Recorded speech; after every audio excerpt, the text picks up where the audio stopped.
everyone. We're going to start our debate now. First of all, I want to introduce our president, KALAA's president, Dr. Jaimal Sridhar. She'll be welcoming briefly all of you to this event. Dr. Jaimal Sridhar, please.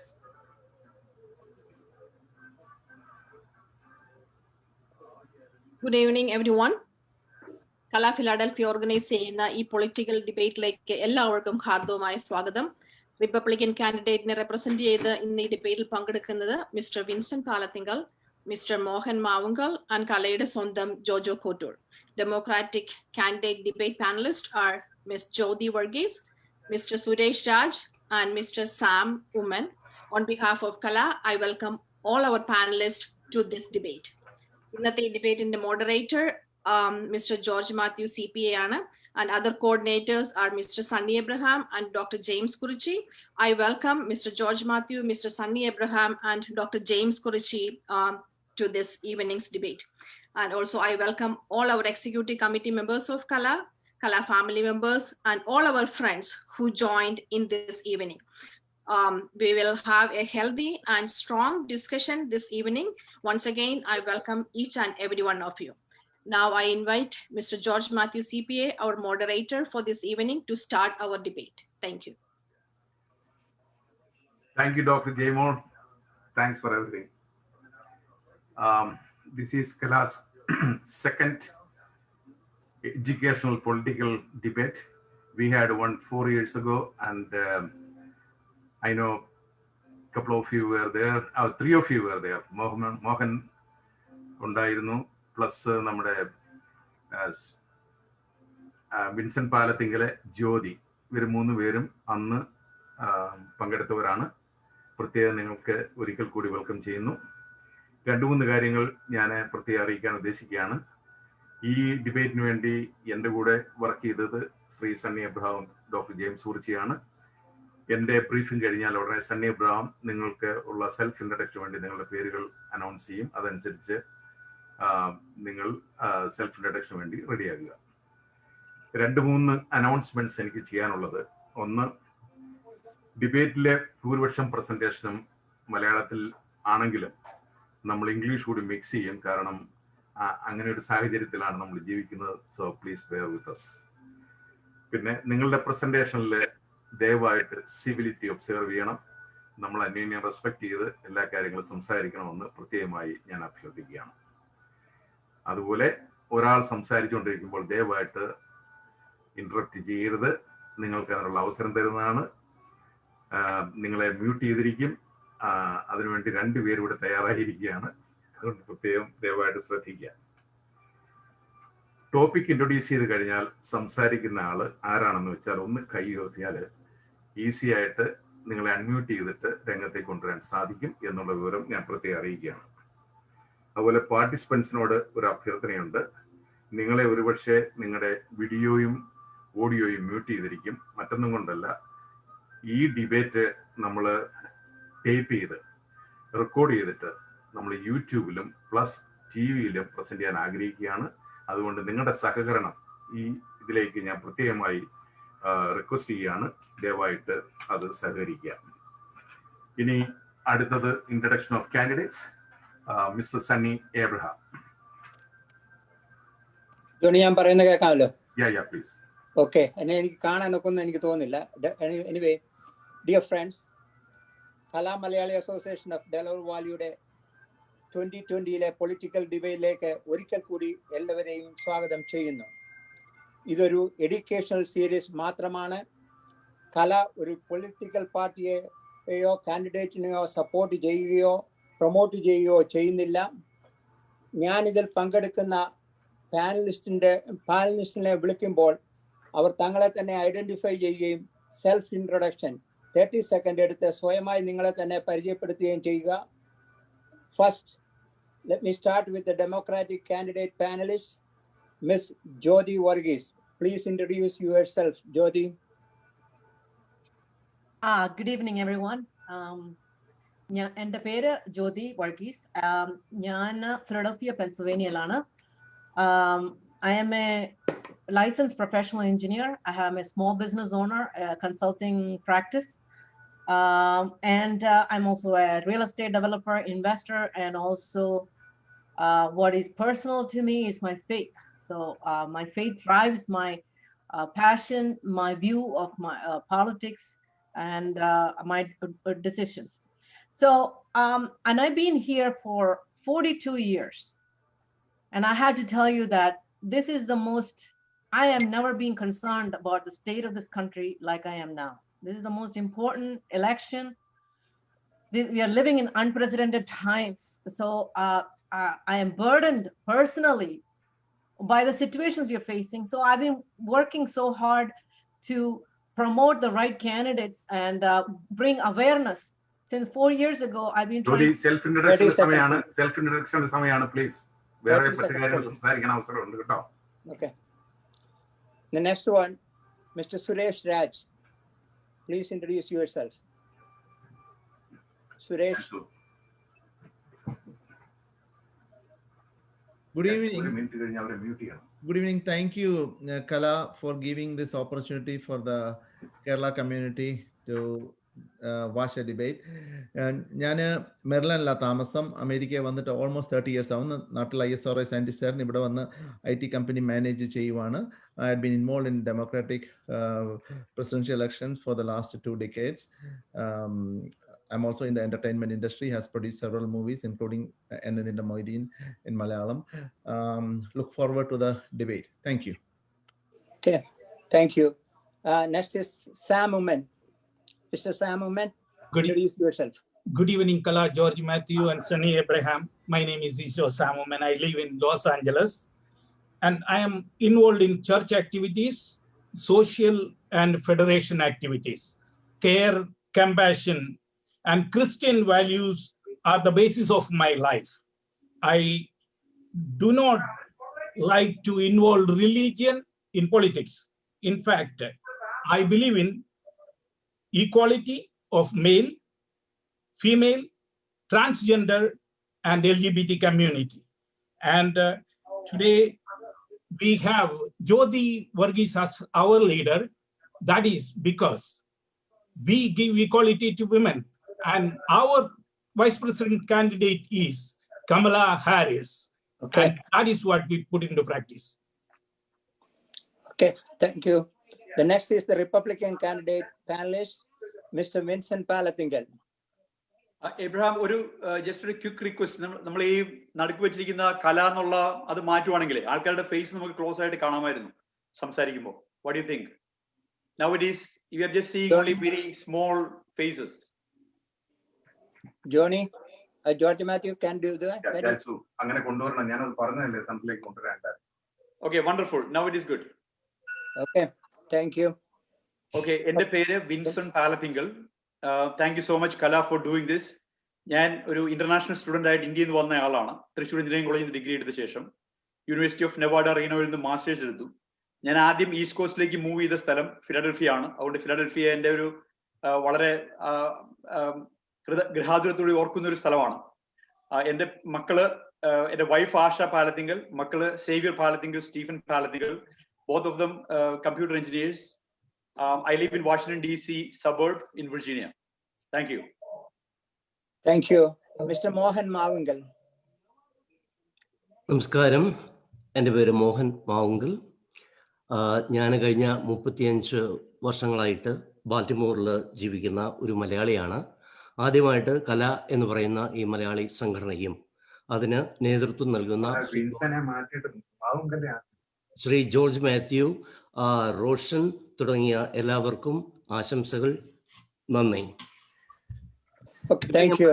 ഞാൻ കുടുംബമായിട്ട് ബാൽട്ടിമോറിൽ താമസിക്കുന്നു. ഭാര്യ, 2 മക്കളൊക്കെ അല്പം വളർന്നു.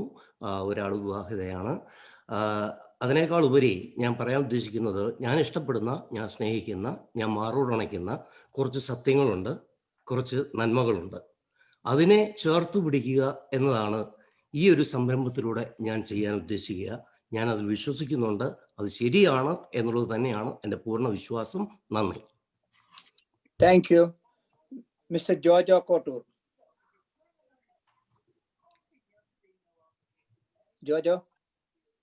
I think the moderator has to make it a Jojo, speaker. can you please unmute yourself?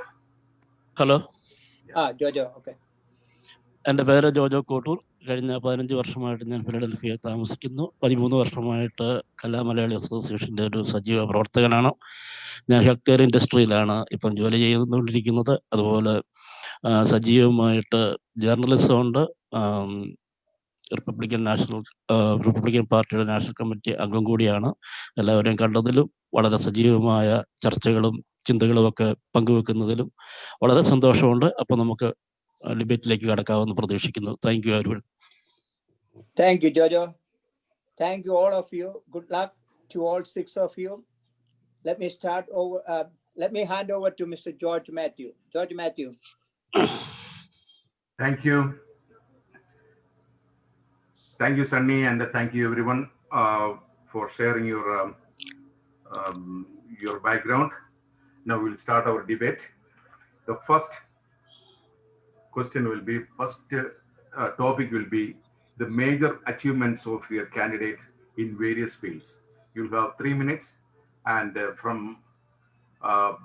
both teams, who is going to talk? Please raise your hand. Okay. Suresh Raj will be representing the Democratic, and Vincent Palathingal will be representing the Republican parties. Okay. Now, Suresh Raj. Good evening. America is the #1 nation in the world. America has been the top nation because of 3 main pillars. One is America's economy is #1 in the world. America is #1 in terms of military strength and values. Third is democratic values. America has the strongest democracy, the oldest democracy in the world. ഈ 3 പില്ലേഴ്സും കൊണ്ടാണ് America has become the #1 country in the world. For the last 36 years when Biden was in the Senate and 8 years VP, for 44 years, Biden was strengthening these pillars. So when he left as vice president, he gave the strongest economy, strongest military, and the strongest democratic institutions to Trump. After 4 years, all these 3 pillars have been broken, and we have the worst economy, we have the worst military, because the military morale is the lowest in the history of America. Trump calls the people serving in military bad names. He calls them suckers and losers.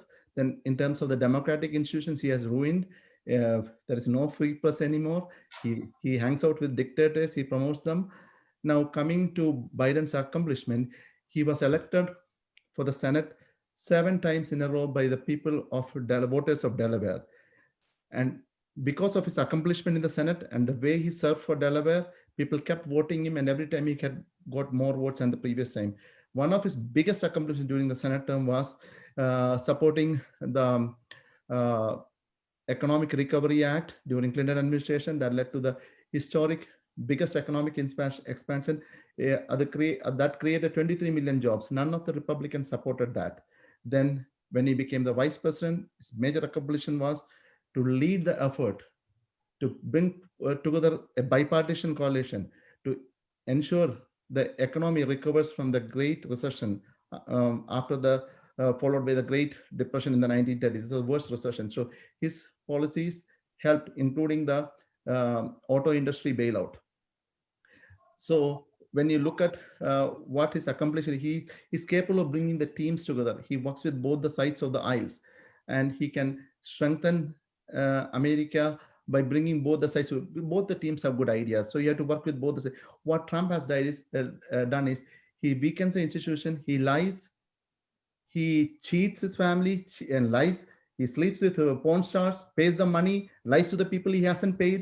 When he paid $130,000, which is lawyer disclosed, and finally he is ruining all the institution that he has inherited.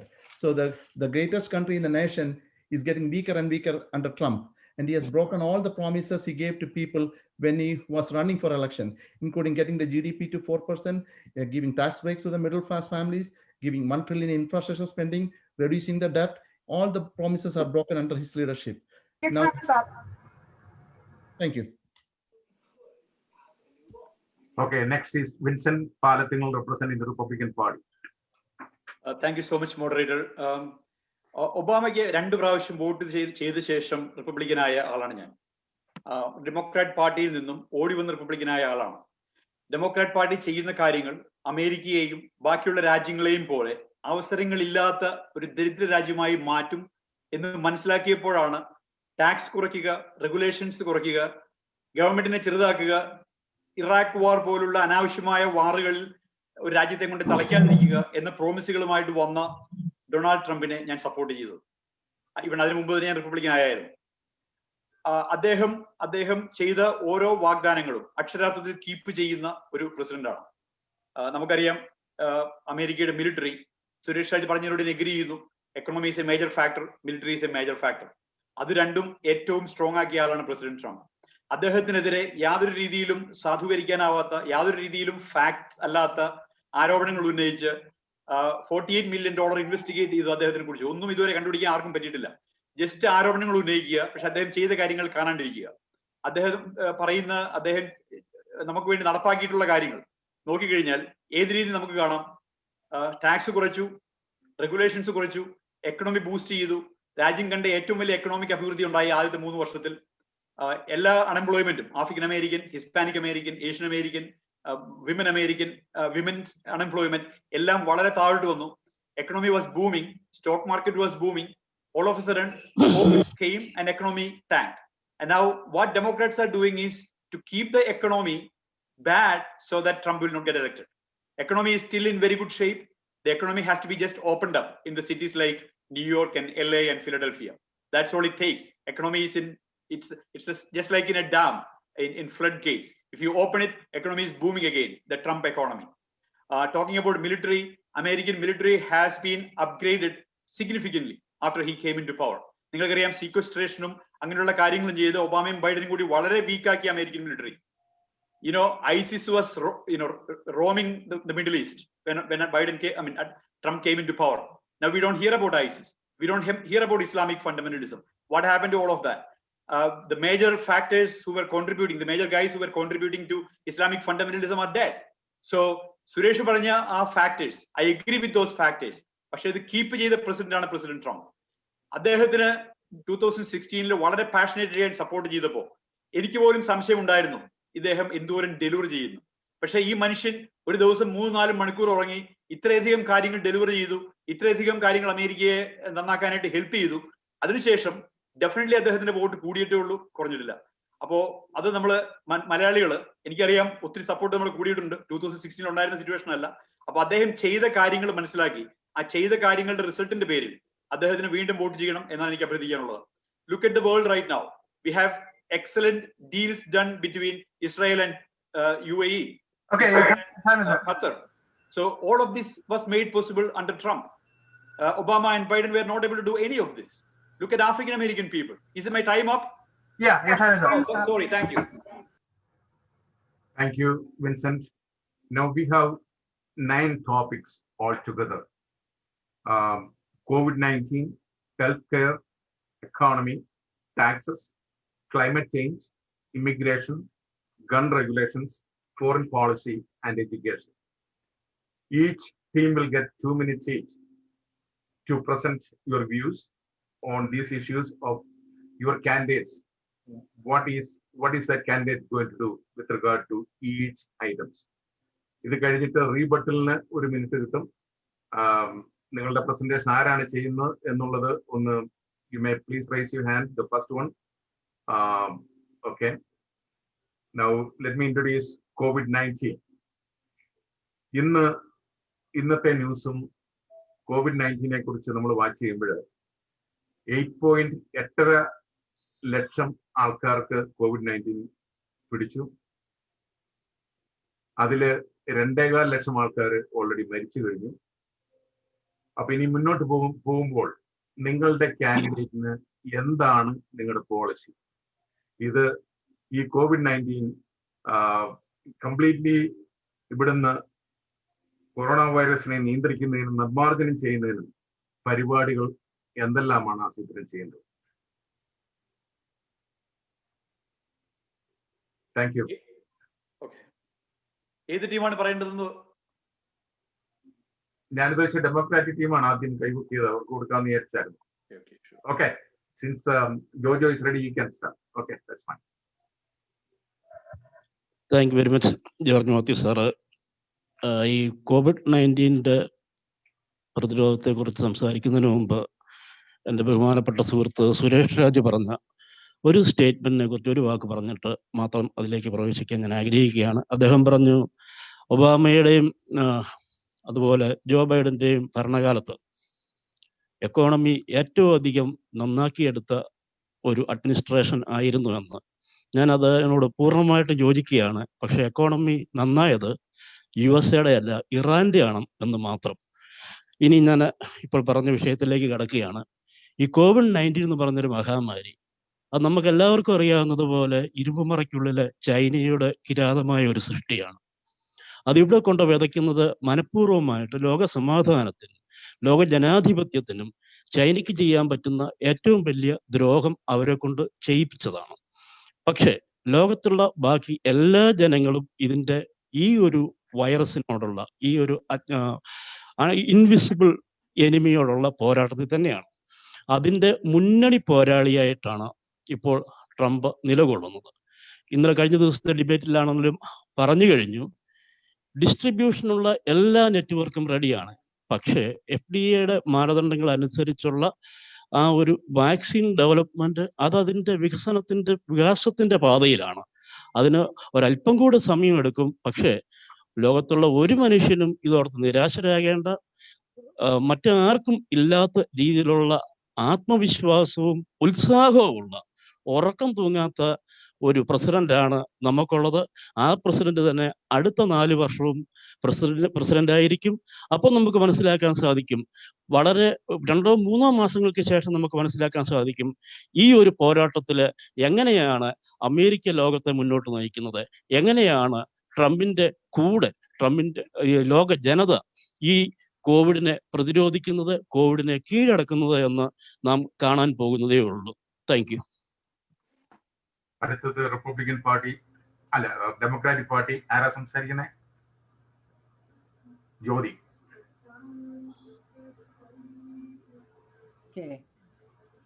Okay, ഞാൻ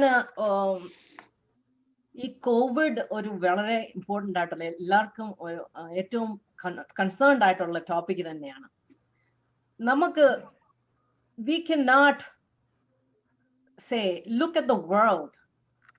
We need to make some correction to what Vincent and Jojo has said. First of all, no scientists, we need to depend on scientists. No scientists have proven that this is a deliberate man-made attempt. That we will discover. The point is, the virus is started and the world is experiencing it. And the world is looking at us when India and China, that has a greater population than we have, they have done a far better job than US. US has only 4% of the population, but over 20% of the world's COVID death. That is unacceptable. The reason we need to fire this president basically is the fact that because of President Trump, we have currently 225,000 dead over that. But today, recently, there was a University of Columbia study saying that if we reacted to social distancing just few weeks before, we could have saved about 130,000 lives. Okay, so why is it that when other countries have succeeded, when for example South Korea started the same time as we did? Why is there distraction? So at the same time they were able to quickly react. See, when you have a virus like this that is highly contagious, we cannot wait around. You have heard that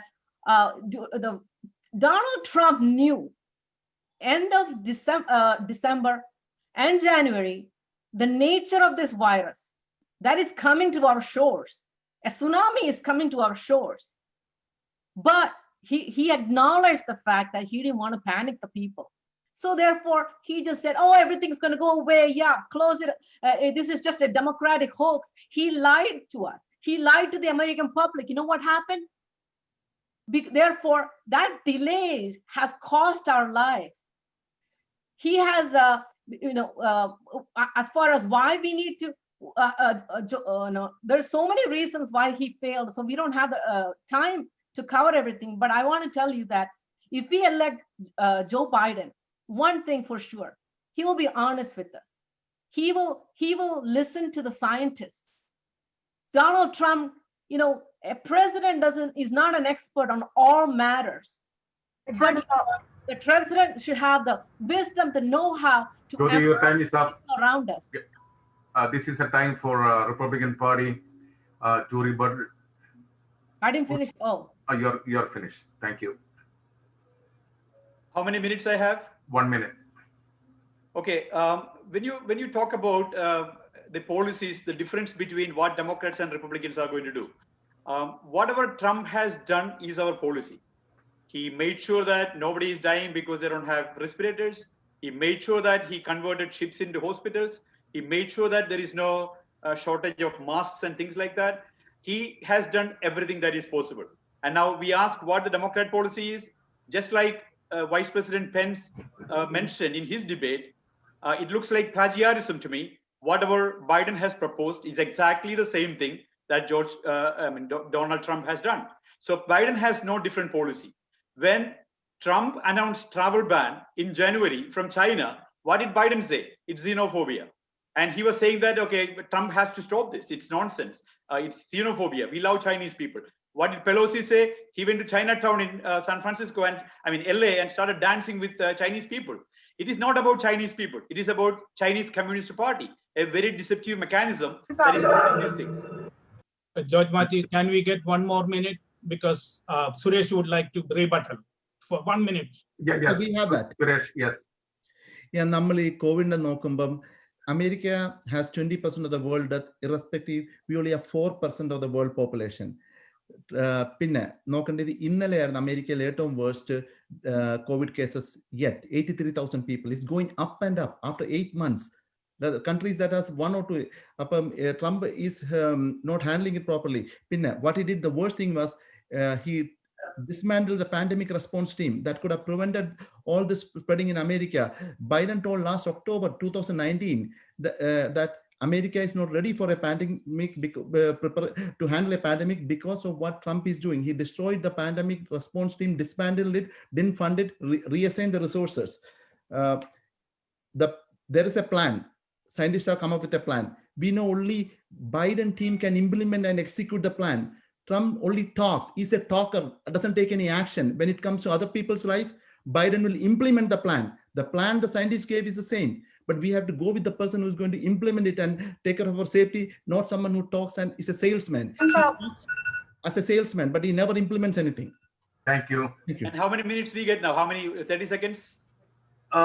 You need another 30 seconds for this? Okay, yes. We'll give you another 30 seconds. Because if you're talking about the cases increasing, there is a very significant, reliable statistics that the death numbers are decreasing. The cases increasing is a reality. It is accepted. We have to get herd immunity. That's where it is headed. And when you're talking about China handling it right, we don't know anything what is happening in China. We don't know. It's iron curtain in China. And in India, the numbers are going up. It's heavily going up. So American death numbers are coming down. It is seriously coming down. That is because we addressed it more openly. Our numbers are correct. Maybe sometimes it's over-reported. So what I am saying is, whatever Trump has done is working, and it will continue to work. Trump is a doer. Biden is the talker. 48 years of talk, no significant low under Biden's name. yes. We should get 30 seconds, George Matthew. Yes. Jyoti, you want to go or should I do Yes, the I like to rebuttal. Okay. Please go ahead. There are a lot of fact check corrections.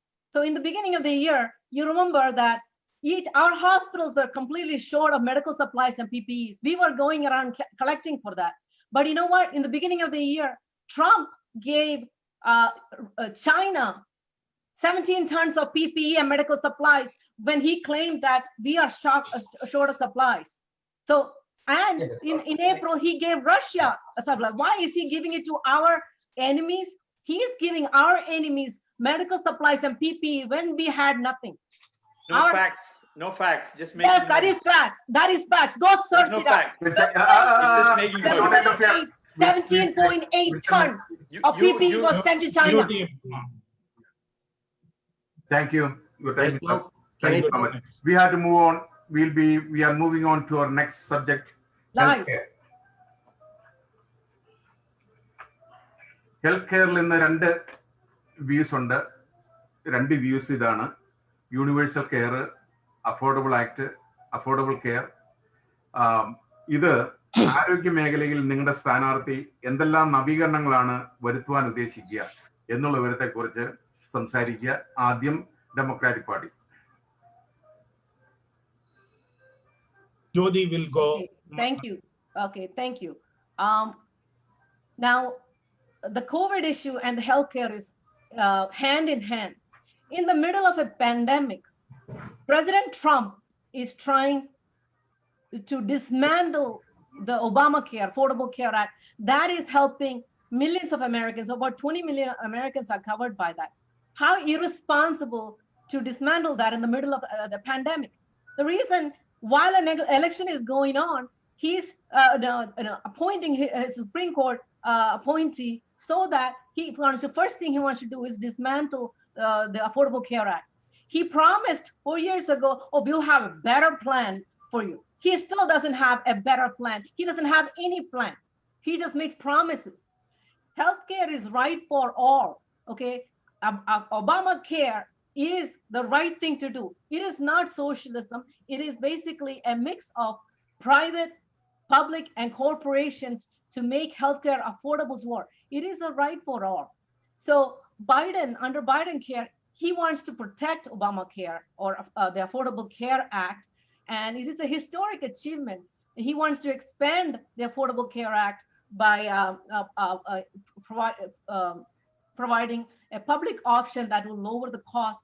He wants to support private insurance. And the key aspect of the Affordable Care Act is that you cannot be denied coverage by any insurance for pre-existing conditions. That is a major feature that we need to protect.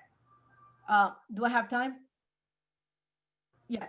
So that feature of 100 million Americans are affected by that feature itself. The fact that you cannot be denied by, including people like me who have to buy health insurance privately before, if you had diabetes or asthma. Your time is up. Okay, now Republican Party, please. Who is Vincent? You have 2 minutes. Please unmute yourself. Okay, everybody knows that healthcare in this country is a mess, and people really have to find solutions. And what is happening? The middleman is making money. That's the main problem in this country. What did Obama do with Obamacare?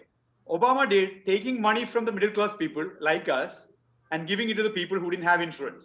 So what he did to do to us, our insurance also started going up. So we are also not going to have insurance. So that is why the communist socialist policies of distribution of wealth, taking from the middle class, giving it to the poor, it's not going to work. So basically, that is what the failure of Obamacare is. It made everybody having an unaffordable situation with the healthcare. And what Trump has done, you might have seen, you'd buy some same medicines in India and here, same medicines. Here you pay $120, in India you pay 120 rupees. That is what we have to stop. Wherever people are getting it really, really cheap, we have to be able to get that, and the government has to have a role in bringing that to the American market. That is where we are going to pay lesser expenses. And we need to have more doctors. We need to stop the lobbies from controlling the medical market. And that is all going to depend on a president who believes in market oriented policies, because the supply and demand is what create the cost. government getting into everything. We know our general hospitals, how they work. If you live in Cochin, will you ever go to Ernakulam General Hospital for treatment, or you go to Lisi or Medical Trust or even newer ones? Why you don't go to the medical general hospital? Because government services sucks. Everybody knows that. We don't want to bring that here.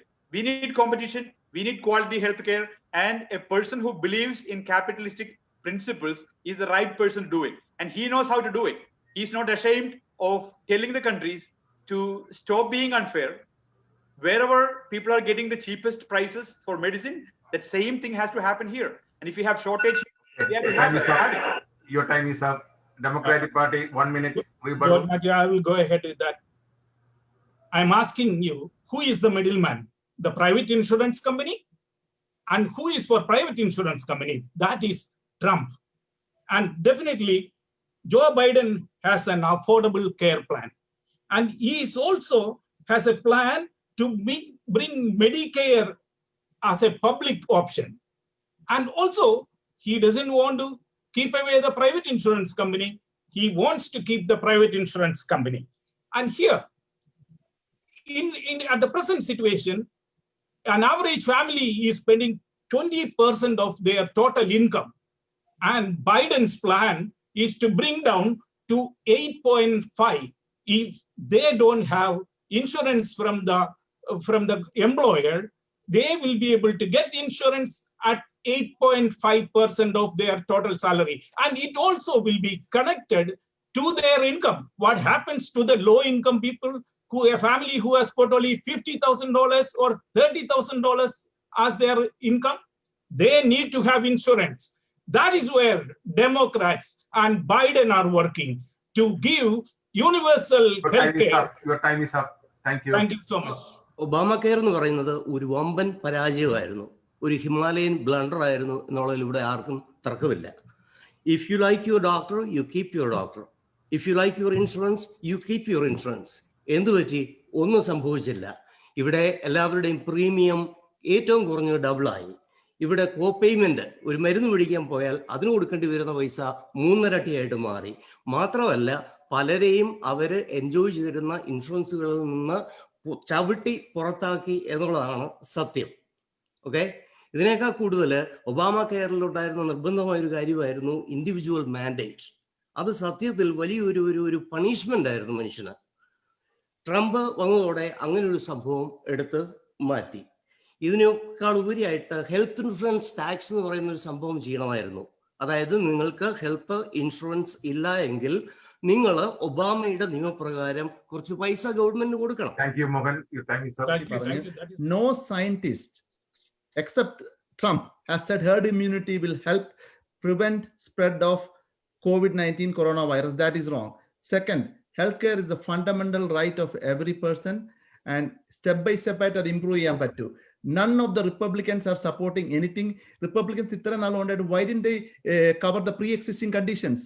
Why didn't they cover youth under 26 under parents insurance? They have done nothing. They want to take away the insurance. Their plan is people who get sick should die, basically.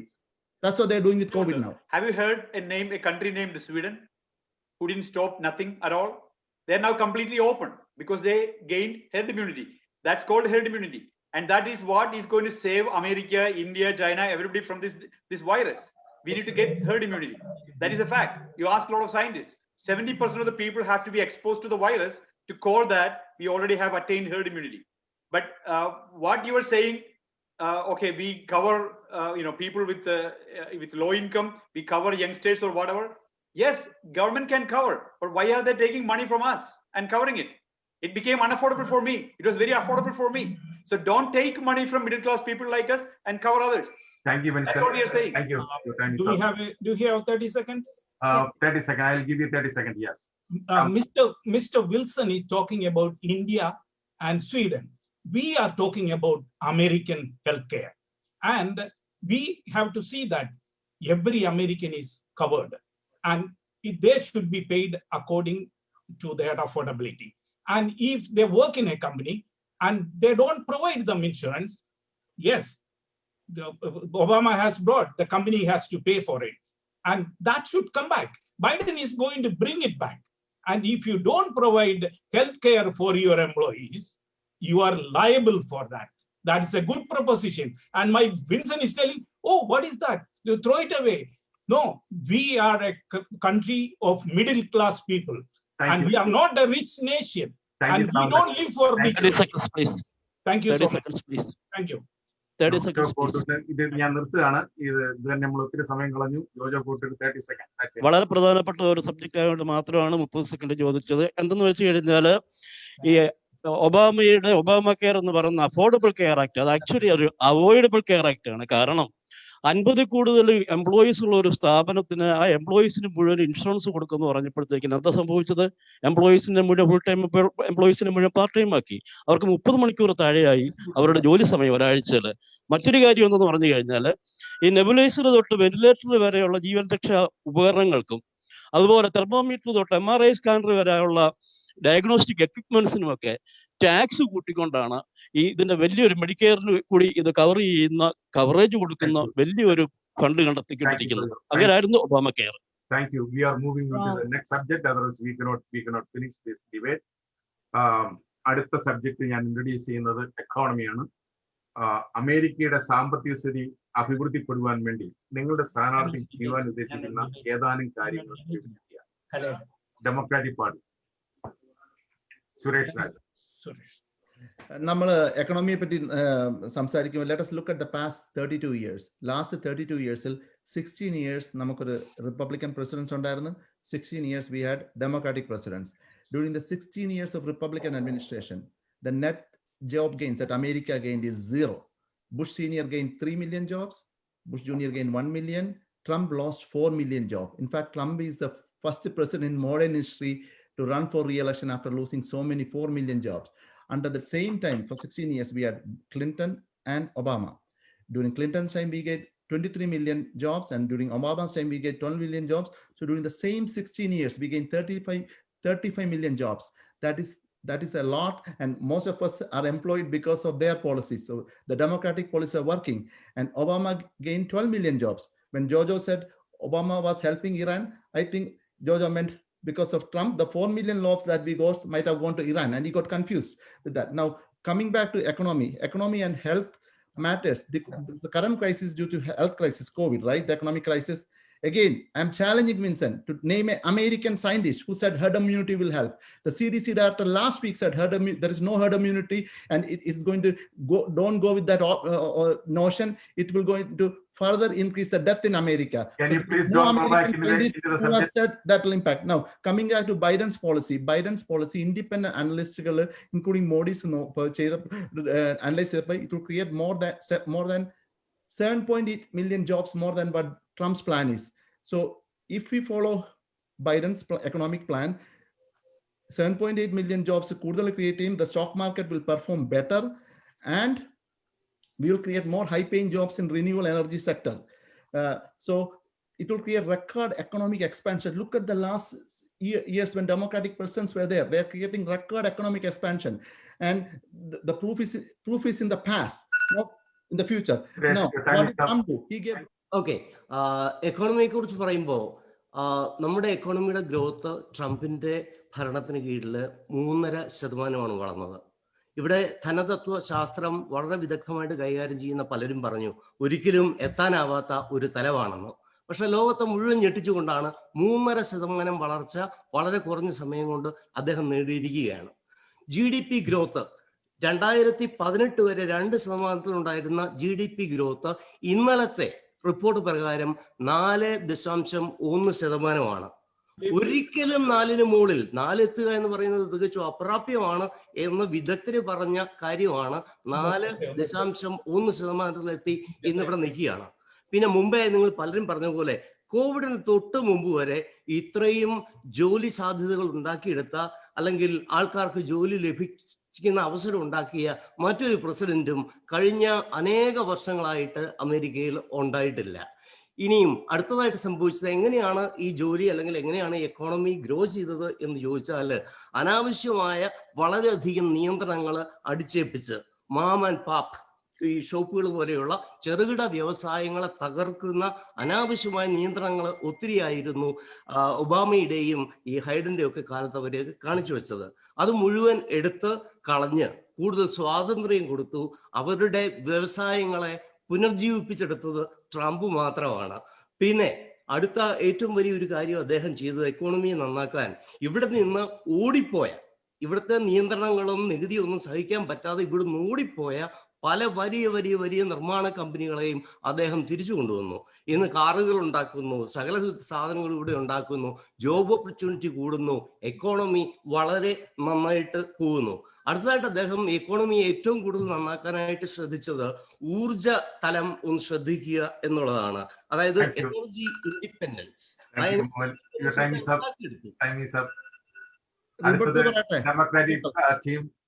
Yeah, I'll do the rebuttal. See, I just want to be very clear. Namal economic parayumbo it impacts people's life. Last 3 years ഒബാമയുടെ സമയത്ത് gain ചെയ്ത ജോബിനേക്കാൾ 1.5 million jobs കുറവാണ് ട്രംപിന്റെ സമയത്ത് gain ചെയ്തത്. GDP, Trump promised 4%. He delivered only 2.5% in the first 3 years of office, which was equivalent to what Obama's GDP was. That is a number, that is a fact. We cannot lie and change the story. Tax break, middle class taxes went up, multi-millionaires and billionaires got a tax break, and they are doing better under Trump. And who is doing good? China is doing better. Their economy is doing good for the last 2 quarters. China had a trade deficit went up under Trump. It was not this high when Obama left office. So this guy is ruining everything, lying to the people, just telling what people want to hear. But the data is wrong. He's just a talker. He hasn't delivered anything on the economy. Infrastructure spending. He promised 1 trillion spending. He didn't spend a penny on infrastructure. He couldn't get a bill passed at that time because he used all his resources to get the tax break for the millionaires and billionaires. And he increased the debt of the US by $8 trillion in the last 4 years, which is the worst president ever to do that much increase of the US deficit, $8 trillion. And what did he give? He said he will give free border wall with Mexico, and Mexico will pay for it. Where is the wall? Beautiful wall that Mexico was supposed to build at the border. So all this fake sales promise, only a salesman can do, and he never delivers. Thank you. Thank you. Now, Republican Party. Yes. So Suresh പറഞ്ഞു lie and change the story എന്ന് പറഞ്ഞു. അത് exactly നമ്മളിവിടെ കണ്ടു. അതെന്താണ് ഇപ്പോൾ ഇവിടെ സംഭവിച്ചുകൊണ്ടിരിക്കുന്നത്. സുരേഷിന്റെ മേശപ്പുറത്ത് കുറെ നമ്പറുകളുണ്ട്. സുരേഷ് ചുമ്മാ നമ്പറുകൾ വിളിച്ചു പറയുന്നു, അതെല്ലാം സത്യമാണെന്ന് വിളിച്ചു പറയുന്നു. ഇതൊന്നും സത്യമല്ല. സുരേഷ് പറഞ്ഞ ഒന്നും സത്യമല്ല. ഒബാമ പറഞ്ഞു 2% മേളിൽ GDP ഗ്രോത്ത് എന്ന് പറഞ്ഞു കഴിഞ്ഞാൽ ഒരു മാജിക് വാൻഡ് വേണമെന്നാണ് പറഞ്ഞത്. അതിന്റെ ഒബാമയുടെ മോഹൻ പറഞ്ഞു 2% ഒന്നും ടച്ച് ചെയ്തിട്ടില്ല, 1.8 1.9 ടച്ച് ചെയ്തിട്ടുള്ളൂ. ട്രംപിന്റേത് 4 വരെ പോയി. സോ ബേസിക്കലി സുരേഷ് മനസ്സിലാക്കണം, ഡെമോക്രാറ്റ് പാർട്ടിയാണ്. ആൾക്കാർക്ക് കേൾക്കാൻ ഇഷ്ടമുള്ള കാര്യങ്ങൾ ഉറക്കെ വിളിച്ചു പറയുക, അതിന് കൂടെ കുറെ നമ്പറുകൾ ആഡ് ചെയ്യുക, അതായത് സത്യമാണെന്ന് പിന്നെയും വിളിച്ചു പറയുക. നിങ്ങൾക്ക് you are privy to have your own opinions, but you are not privy to have your own facts. Trump brought the unemployment down because economy boomed, because companies came back, because unemployment is the main thing that middle class people are looking for. Black unemployment, Hispanic unemployment, Asian unemployment, everything came down. How is that possible? Where is your numbers coming from? We don't see that. That is why African Americans are going to vote. They voted only 8% last time. They're already at 16% for Trump. 30 seconds കിട്ടുമോ? എനിക്ക് 30 seconds ഉണ്ടോ? 30 seconds ആർക്കാ വേണ്ടേ? രണ്ടുപേർക്കും 30 seconds വീതം തരാം. See, these numbers are the actual numbers. We cannot make up the numbers, right? You are making it up. Fact. This is a fact. Trump ചെയ്യുന്ന പോലെ ട്രംപിന്റെ കൂടെ lie ചെയ്തിട്ട് കാര്യമില്ല. Trump lied about sleeping with porn stars and paying Stormy Daniels. And what do you say about that? He's the liar. He told in front of American public that he lied. Right? He didn't lie. He agreed. So same thing is lying, and his team is lying. The GDP. He's not lying. He never lied that he didn't sleep with the Stormy Daniels. He lost 4 million jobs. 4 million jobs that Obama created. He lost 4 million jobs out of the 12 million jobs that Obama and Biden created. It's not that he lost the 4 million jobs he created. Obama, Biden created 12 million, and he lost 4 million out of what they created. Thank you, Suresh. Thank you so much. ഇനി 30 seconds Republican party കൂടെ തരികയാണ്. 30 seconds. ആരാ? Jojo കൈപൊക്കിയിട്ടുണ്ട്. Jojo, you want to say something? സത്യത്തെ എങ്ങനെയൊക്കെ വളച്ചൊടിക്കാമോ അല്ലെങ്കിൽ യാഥാർത്ഥ്യത്തെ എങ്ങനെയൊക്കെ വ്യാജമാക്കാവോ അത്രയുമൊക്കെ ചെയ്യുന്ന ഡെമോക്രാറ്റിക് പാർട്ടിയുടെ പ്രതിനിധികളോട് സഹതാപമേ തോന്നുന്നുള്ളൂ. കാര്യം എന്താണെന്ന് വെച്ചാൽ നമ്മൾ എക്കോണമിയെ കുറിച്ച് എടുക്കുമ്പോഴത്തേക്കിന് പ്രധാനമായിട്ടും കോവിഡ് തുടങ്ങുന്നതിന് മുമ്പ് വരെയുള്ള സാഹചര്യങ്ങളും കോവിഡ് കാലത്തെ സാഹചര്യങ്ങളും ലോകത്തിലെ എല്ലാ രാജ്യങ്ങളും ഇത് അഭിമുഖീകരിക്കുന്ന ഒരു പ്രശ്നം തന്നെയാണ്. അവിടെ വെച്ച് നമ്മൾ ചിന്തിച്ചു നോക്കി. ആ ഒരു യാഥാർത്ഥ്യത്തിലേക്ക് ഒന്ന് കടന്നു വന്ന് കോവിഡിന് തൊട്ട് മുമ്പ് എന്തായിരുന്നു ഈ രാജ്യത്തിന്റെ സാമ്പത്തികമായിട്ടുള്ള അവസ്ഥ, എന്തായിരുന്നു ഇവിടുത്തെ എംപ്ലോയ്മെന്റ് റേറ്റ്, എത്രയോ ചെറുതായിരുന്നു ഇവിടുത്തെ അൺഎംപ്ലോയ്മെന്റ് റേറ്റ്. അമേരിക്ക മുമ്പ് എങ്ങും എത്തിയിട്ടില്ലാത്ത രീതിയിലുള്ള സാമ്പത്തികമായിട്ടുള്ള വികാസം ഉണ്ടായ ഒരു ഭരണമായിരുന്നു ട്രംപിന്റെ നേതൃത്വത്തിലുണ്ടായിരുന്നു. Okay, tax nepati parayumba we can look at what happened in the last 4 years. The middle class taxes went up. Instead of giving tax break for the middle class, Trump only gave it to the top wealthy people, and because of that, last 4 years America deficit went up by another $8 trillion. Biden is going to give tax break for everyone under 400,000 income, which will help create the best economy ever America has seen. And that will help every. But and in terms of taxes, what did Trump contribute to the federal coffers? He paid only $750 in 2016, 17 as federal income tax. For the last 18 years, most of the years he never paid any taxes. Most average nurse pays over $7,000 in annual federal income tax. Average teacher pays more than $6,000 in federal income tax. So his policies is only for himself. Biden tax plan, besides creating the biggest economic expansion, will also ensure by penalizing of companies who are offshoring jobs and offshoring manufacturing. And he's going to invest in education, so high paid job in renewable energy is being brought to US. Sam, do you want to add anything? Okay. Biden has envisaged his tax plan, and this has been approved by many learned people. Biden is not going to tax anybody who is doing 400 or less. And we know that 400,000 or less. He will increase the tax only for the rich and the wealthy. And the Trump says that, oh, the trickle-down economy. What happened in the last 4 years in the trickle-down economy? People suffer, middle class suffered, and middle class taxes were up. I am an accountant. Thank you. Your time is up. ഇവിടെ tax code തന്നെ മാറ്റി. അമേരിക്കയിലെ സിറ്റിസൺസിന് എല്ലാവർക്കും tax benefit കിട്ടുന്നതിന് വേണ്ടി 39 വർഷത്തിന് ശേഷമാണ് ഇവിടുത്തെ ടാക്സ് കോഡിൽ ഒരു മാറ്റം വരുത്തിയത്.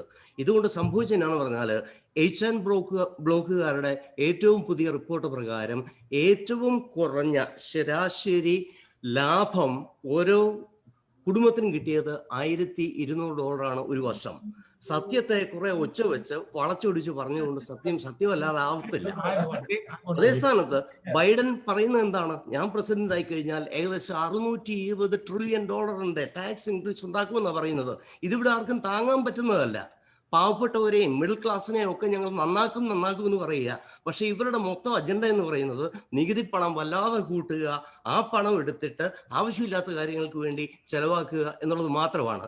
ഈ ബൈഡൻ പറയുന്ന പദ്ധതി മുൻപോട്ട് പോയി കഴിഞ്ഞാൽ ന്യൂയോർക്കിലും ന്യൂജേഴ്സിയിലും താമസിക്കുന്ന അവിടുത്തെ നിവാസികൾക്ക് ഏകദേശം 68% ടാക്സ് കൊടുക്കേണ്ട ഒരു അവസ്ഥയിലേക്കാണ് നമ്മൾ വരുന്നത്. ഇങ്ങനെ ടാക്സ് ആവശ്യമില്ലാതെ കൂടി കഴിഞ്ഞാൽ ഇവിടുത്തെ സാമ്പത്തിക ഭദ്രത ഭയങ്കരമായിട്ട് തകരും. ഇങ്ങനെ തകർന്നു കഴിഞ്ഞാൽ ചൈനയെ പോലെ നമ്മളെ കീഴടക്കാൻ അല്ലെങ്കിൽ ലോകത്തിലെ വലിയ ശക്തിയാകാൻ പോകുന്ന അല്ലെങ്കിൽ ആഗ്രഹിക്കുന്ന ഒരു സാമ്രാജ്യത്തിന് നമ്മൾ വഴിവെട്ടി കൊടുക്കുകയായിരിക്കും ചെയ്യുക. അത് നമുക്ക് ഒരിക്കലും പറ്റില്ല. ഒരു രാജ്യം പുരോഗതി പ്രാപിക്കണമെങ്കിൽ കുറഞ്ഞ ടാക്സ് ഉണ്ടാവണം, കൂടുതൽ അവസരങ്ങൾ ഉണ്ടാകണം. ആ ടാക്സിൽ നിന്ന് കിട്ടുന്ന പൈസ പോലും പൊതുജനങ്ങൾ എടുത്ത് കാര്യങ്ങൾക്ക് വേണ്ടി ദൈനംദിന ജീവിതത്തിന് വേണ്ടി ഉപയോഗിക്കുമ്പോഴാണ് എക്കോണമി വലുതാകുക. അല്ലാതെ വാൾ സ്ട്രീറ്റിന്റെ നമ്പർ പോയി എന്ന് പറയുന്നത് എക്കോണമി അല്ല. ഇവിടുത്തെ സാധാരണക്കാരന്റെ പോക്കറ്റിൽ കീശയിൽ പണം വേണം. ആ പണം ചെലവഴിക്കുമ്പോഴേ ഒരു രാജ്യത്തിന്റെ എക്കോണമി അഭിവൃദ്ധിപ്പെടുത്തുള്ളൂ. അല്ലാതെ ചുമ്മാ ഇട്ടിരുന്നോണ്ട് ഞങ്ങൾ അങ്ങനെ ചെയ്യും ഇങ്ങനെ ചെയ്യും. Thank you. Democratic team, rebuttal. Yeah, George Matthew, I would like to speak. Okay, please go ahead. The Trump is telling Wall Street ആണ് കോമൺ മാന്റെ ജീവിതത്തിന്റെ സൂചിക എന്ന്. എവിടെയാണ് ഇത് പറയുന്നത്? കോമൺ മാന്റെ സൂചിക, how much he can take every paycheck. They are living on paycheck to paycheck. And remember that taxing the common man, the first quarter of the year, when you see the tax of the common man is higher, and that is what he did. He took about $2,000 and gave 1,200 and said, oh, I am giving you 1,200 as the PPP or anything. Trump is not giving anybody anything. He is taking everything from the common man. And remember that the tax law, why you want so much debate if you want to benefit the common man and the people under poverty? We have to do a better tax. Thank you, Salman. Now the Republican team, 30 seconds. So when you're talking about taxes, ഈ ട്രംപിന്റെ tax ഇടയ്ക്കിടയ്ക്ക് സുരേഷ് രാജ് വിളിച്ചു പറയുന്നതിന്റെ ഒരു അർത്ഥം എനിക്ക് മനസ്സിലാവുന്നില്ല. ഏത് ബിസിനസ്സുകാരനും നമ്മുടെ ഒരു ടാക്സ് ചെയ്യുന്ന ആളാണ് നമ്മുടെ മോഡറേറ്റർ. അപ്പൊ അതുകൊണ്ട് എനിക്ക് ഇപ്രാവശ്യം കുറച്ച് അതോറിറ്റിയും കൂടി ഉണ്ട്. ഏത് ബിസിനസ്സുകാരന്റെയും ടാക്സ് ഏറ്റവും കുറച്ച് കാണിക്കുന്നതാണ് ടാക്സ് ചെയ്യുന്ന ആൾക്കാർ അവരോട് അഡ്വൈസ് ചെയ്യുന്നത്. അതാണ് ട്രംപും ചെയ്തിട്ടുള്ളൂ. ട്രംപ് ഇവിടെ യാതൊരു രീതിയിലും ടാക്സ് കൊടുക്കാണ്ടിരുന്നിട്ടില്ല. ഒബാമയും ബൈഡനും പാസ്സാക്കിയ നിയമം അനുസരിച്ച് അഡ്വാൻസ് ആയിട്ട് millions of dollars ടാക്സ് കൊടുത്തു ആ മനുഷ്യൻ. ഇപ്പോ അദ്ദേഹത്തിന് ടാക്സ് റിട്ടേണിൽ $750 കാണുന്നത് അത് അഡ്വാൻസ് ആയിട്ട് കൊടുത്തുകൊണ്ടാണ് millions in 2009 and 2010. And then Sam ഇപ്പൊ ജസ്റ്റ് പറഞ്ഞു 401k അല്ലെങ്കിൽ വാൾ സ്ട്രീറ്റ് ഒന്നും സാധാരണക്കാർക്ക് ബന്ധമില്ല. നമ്മുടെ ഇവിടെ ഇരിക്കുന്ന എല്ലാവർക്കും, ഈ ഡിബേറ്റിൽ പാർട്ടിസിപ്പേറ്റ് ചെയ്യുന്ന എല്ലാവർക്കും കമ്പനി ഓഫർ ചെയ്ത 401k അല്ലെങ്കിൽ നമ്മൾ സ്വന്തം ഉണ്ടാക്കിയ 401ks ഉണ്ട്. ആ 401k എല്ലാം ഇരിക്കുന്നത് വാൾ സ്ട്രീറ്റിലാണ്. ഈ Wall Street numbers are down. സാധാരണ മനുഷ്യർ തന്നെ സഫർ ചെയ്യുന്നത്. നമ്മൾ നോക്കുക, 29K ഇരുന്ന Wall Street numbers, Dow Jones, it came down to 18,000. It is already at 29,000 right now. It's only because Trump is president. Because Trump is giving confidence to the market. Okay, thank you. Can I take 30 seconds? Give me 20 seconds. George Matthew, can I take 30 seconds? Sam, ഞാൻ rebuttal ചെയ്തോട്ടെ? Okay, go ahead. Okay, C അത് വിൻസൻ പറഞ്ഞത് ഞാൻ തിരുത്താനാണ്. വിൻസന് Trump പറഞ്ഞ കേട്ടോണ്ട് എല്ലാം വിശ്വസിക്കുക. വിൻസൻ കള്ളം തിരുത്തേണ്ട ആവശ്യമുണ്ട്. Because Trump advance tax pay ചെയ്തു. അത് കഴിഞ്ഞ് 750 കൊടുത്തപ്പം balance he move to future tax payments. So പുള്ളി 750 കൊടുത്തത് എല്ലാ ബിസിനസ്സുകാരുടെ പോലല്ല Trump. Trump is a president. There is a practice when you run for president for the last 40 years, they release the tax return. So if he's only paying 750 and zero taxes, he's doing something. Or he paid 200,000 to China for what? He followed the law. And then why is he paying to China? Why is he doing a business there to make money for China? China kuttam paranjittu he is paying taxes to China. If I was in this place, I wouldn't even having an account in China. So onnu parayum cheynadu vera. Okay, Thank you. You know what, we had enough talk about taxes, because there's so much to talk about taxes. We need a day to talk about it. Anyway, we'll move on to the next one.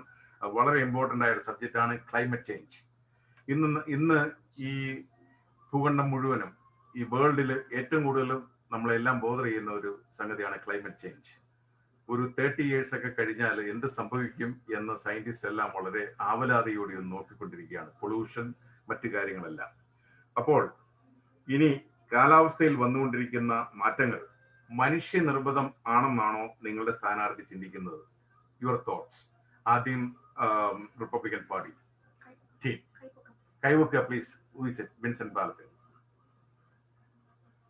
2 minutes.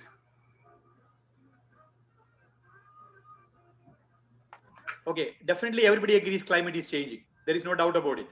അതിന്റെ മനുഷ്യനുണ്ടാക്കുന്ന climate ചേഞ്ചിനെ കുറിച്ച് പറയുമ്പോൾ നമുക്ക് എന്താ സംഭവിക്കുന്നത് വെച്ച് കഴിഞ്ഞാൽ, localised ആയിട്ടുള്ള issues, there are so many things that humans produce.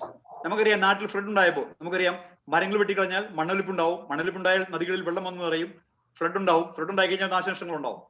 നമുക്കറിയാം ഫോറസ്റ്റ് ഫയർ ഉണ്ടാവുന്നതിന്റെ കാരണം, ബിക്കോസ് ഫോറസ്റ്റിൽ നിന്ന് ഒരു മരം പോലും വെട്ടാൻ എൻവയോൺമെന്റലിസ്റ്റുകൾ സമ്മതിക്കാത്തതുകൊണ്ട്, ഫോറസ്റ്റ് മാനേജ്മെന്റ് നടപ്പാക്കാത്തതുകൊണ്ട് ഫോറസ്റ്റ് ഫയർ ഉണ്ടാവും.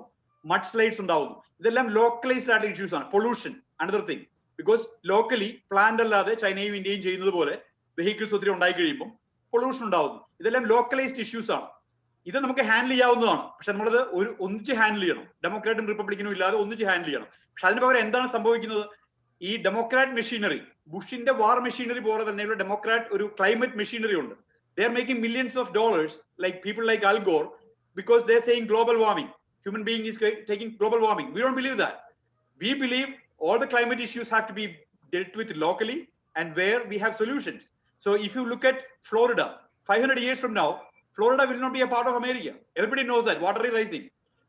Ethiopia was touching India before. Now India is moving north, half an inch every year. Himalayas is growing.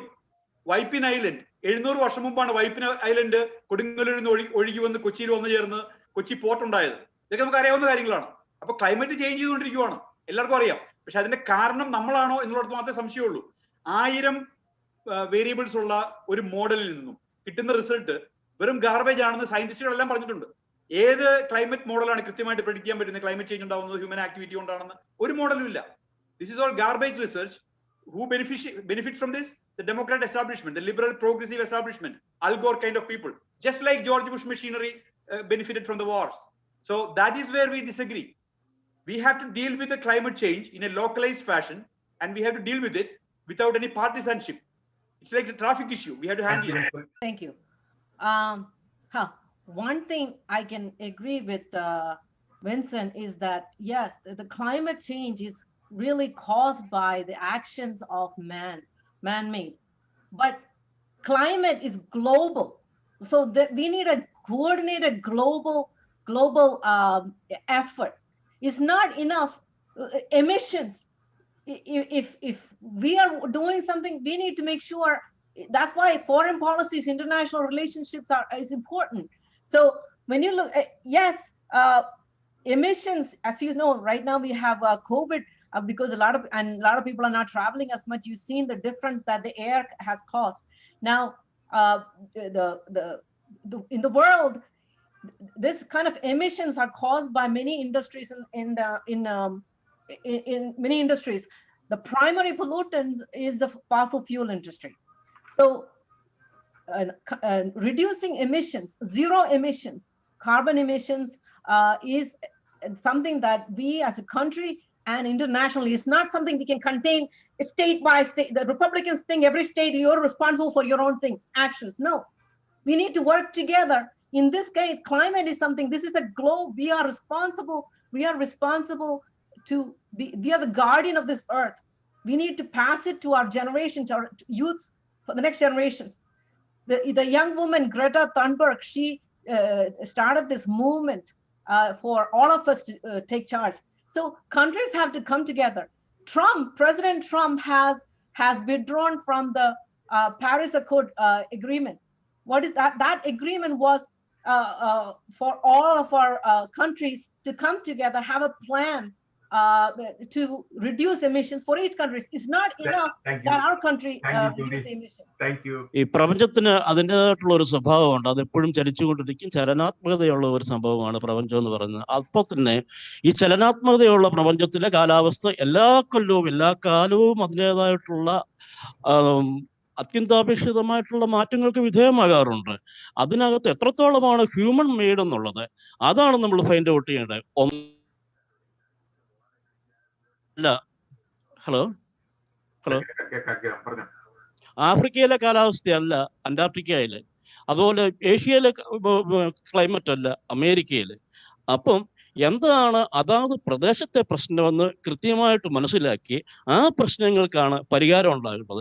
അല്ലാതെ trillion കണക്കിന് അമേരിക്കൻ ടാക്സ് പേയറുടെ മണിയെടുത്ത് പാരീസിൽ പോയി കാപ്പിയും കുടിച്ച് പിരിയുന്നത് കൊണ്ട് ഇതുകൊണ്ട് യാതൊരു പ്രയോജനം ഉണ്ടാകത്തില്ല. അല്ല, പ്രയോജനം ഉണ്ടാകണമായിരുന്നെങ്കിൽ ഇപ്പൊ എന്തെങ്കിലും ഒരു പ്രയോജനം ഉണ്ടായേനെ, കുറച്ചെങ്കിലും മാറ്റം ഉണ്ടായേനെ. പക്ഷെ ഒരു മാറ്റവും കാണുന്നില്ലാത്തത് കൊണ്ടാണ് ഈ ഒരു പാരീസ് ഉടമ്പടിയിൽ നിന്ന് പിന്നോക്കം പോയിട്ട് പ്രായോഗികമായിട്ട് ഇതിന് എന്ത് പരിഹാരം ഉണ്ടാക്കുന്നതിനെ കുറിച്ച് ആലോചിക്കേണ്ട ഒരു സാഹചര്യം.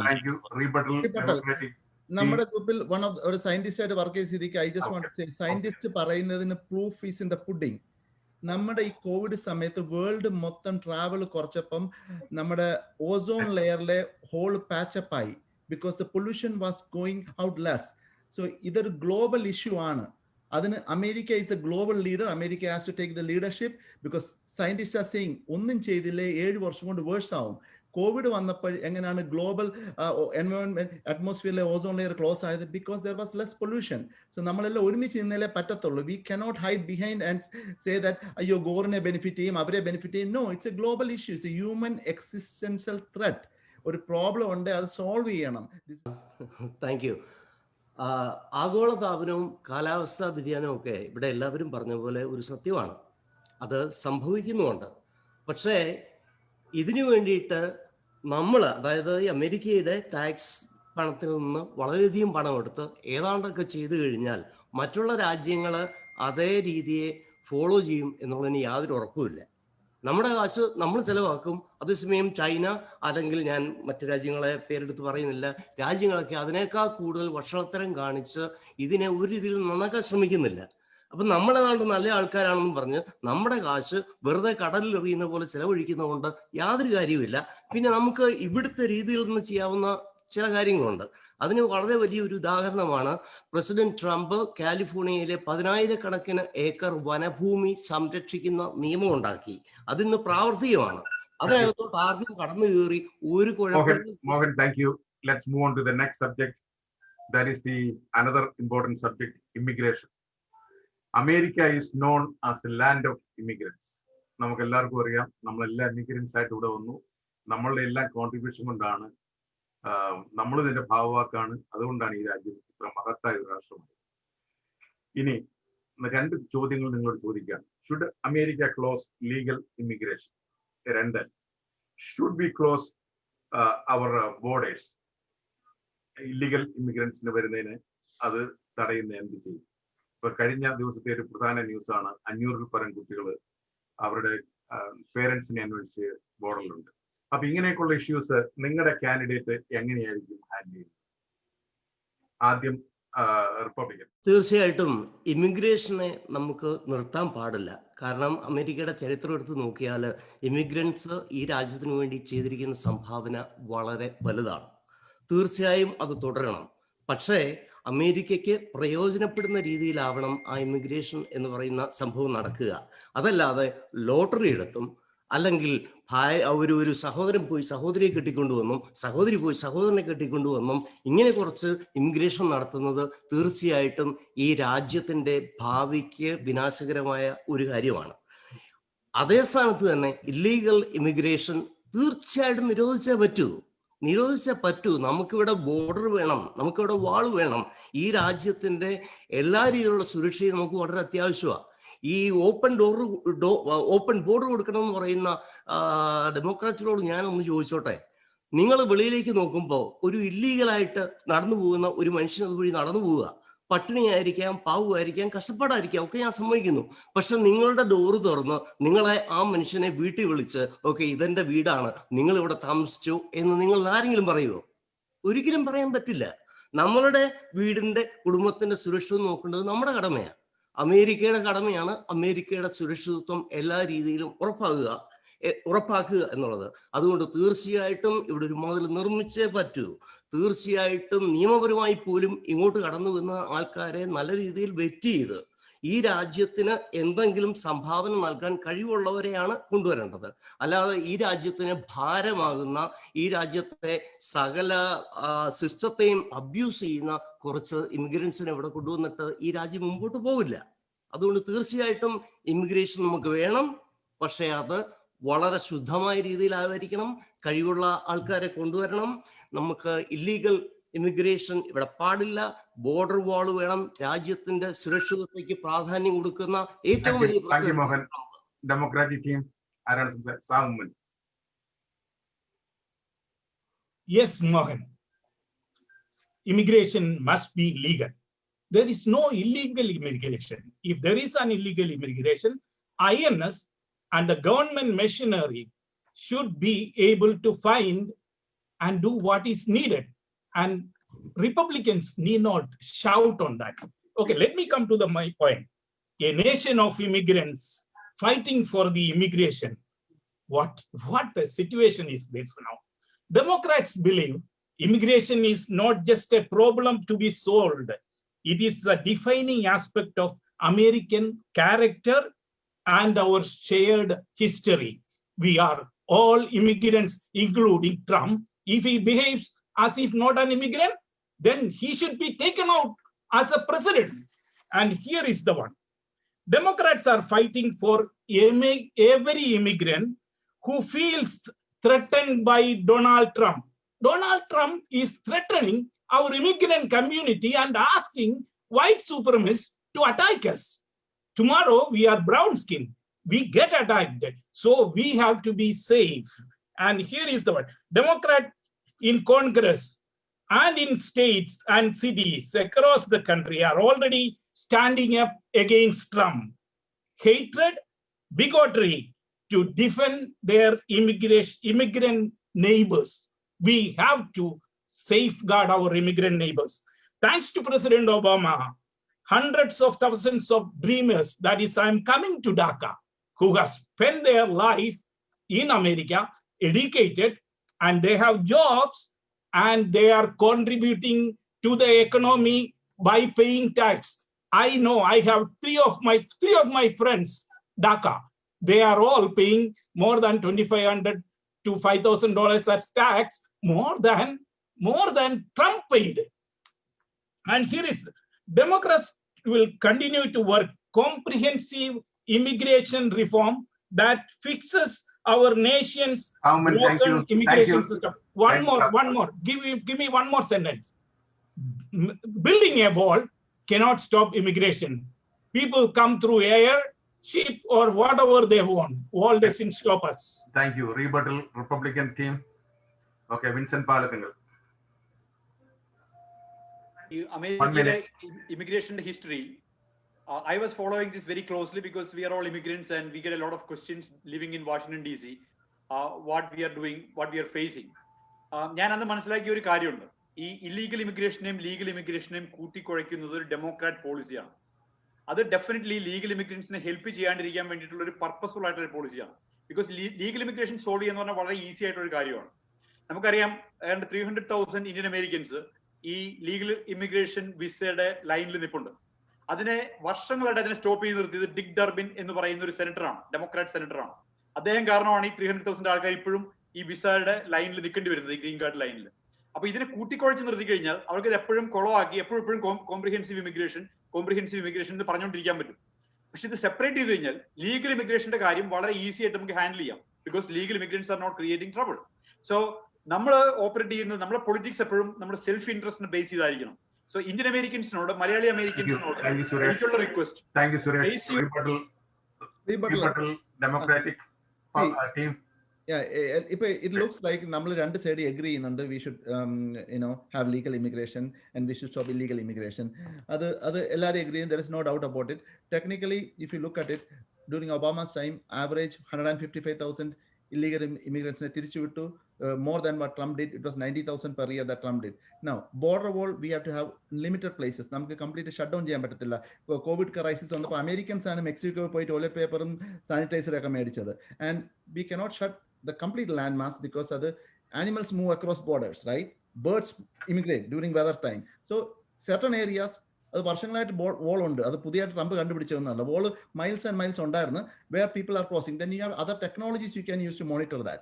Now, so to stop illegal immigration and to make the border safe, we need a strong leader who can deliver, like Biden, who has worked with Obama to deport record illegal immigrants. We cannot have a weak talker like Trump. He will ruin the country further if he hasn't delivered anything. Thank you, Suresh. Republican team, rebuttal, 30 seconds.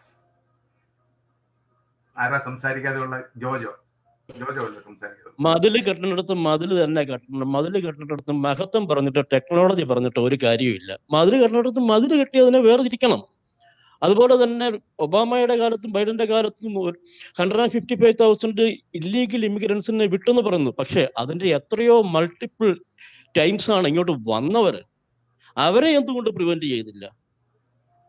അതാണ് എനിക്ക് ചോദിക്കാനുള്ളത്. അതുപോലെ തന്നെ മറ്റൊരു കാര്യം, legally നിയമം അനുശാസിക്കുന്ന രീതിയിൽ ഈ രാജ്യത്തോട്ട് ആൾക്കാർ വരുന്നതിന് യാതൊരു തടസ്സവുമില്ല. നിയമവിരുദ്ധമായിട്ട് വരുന്ന കുറ്റകൃത്യങ്ങൾ വ്യാപരിക്കുന്നവരെയാണ് തടയുവാൻ ശ്രമിക്കുന്നത്. അവരെ തടയേണ്ടതാണ്. We Democrats and Republicans agree that we need to curb illegal immigration, and the problem is coming up with a bipartisan solution. Here, Trump is all about Trump. He is not working across party lines to resolve the real problems. The wall is not necessarily, because it has proven that the number of illegal immigrants that come through port of call, through airports, are greater than crossing borders. So we need to come with a bipartisan solution. Trump cannot work with anyone. Trump is not even talking to Nancy Pelosi. Thank you, Jyoti. Your time is up. Let's move on to the next major subject, gun regulations. നിങ്ങൾക്ക് എല്ലാവർക്കും അറിയാം, ഇന്ന് രണ്ട് subjects ആണ്. ഏത് local news വെച്ചാലും important ആയിട്ട് വരുന്നു. ഒന്ന് COVID-19 ഓൾറെഡി നമ്മൾ സംസാരിച്ചു കഴിഞ്ഞു. രണ്ടാമത്തെ വളരെ ഇമ്പോർട്ടൻ്റ് ആണ് തോക്കുകൊണ്ടുള്ള വെടിവെച്ച് മരിക്കുന്ന ആൾക്കാർ. തോക്കുകൾ ഉപയോഗിച്ച് ധാരാളം ജീവൻ അമേരിക്കയിൽ ഇല്ലാതാകുന്നുണ്ട്. ഈ അവസ്ഥ നിയന്ത്രിക്കുന്നത് സംബന്ധിച്ച് നിങ്ങളുടെ സ്ഥാനാർത്ഥിയുടെ നിലപാട് എന്താണ്? എന്തെല്ലാം നിയമങ്ങളാണ് പ്രാബല്യത്തിൽ വരുത്താൻ ആഗ്രഹിക്കുന്നത് എന്നുള്ള വിവരം സംസാരിക്കാം. ആദ്യം റിപ്പബ്ലിക്കൻ ടീം. ആരാ സംസാരിക്കണേ? ഡെമോക്രാറ്റിക് ടീമാണോ വന്നത്? That's fine. Suresh.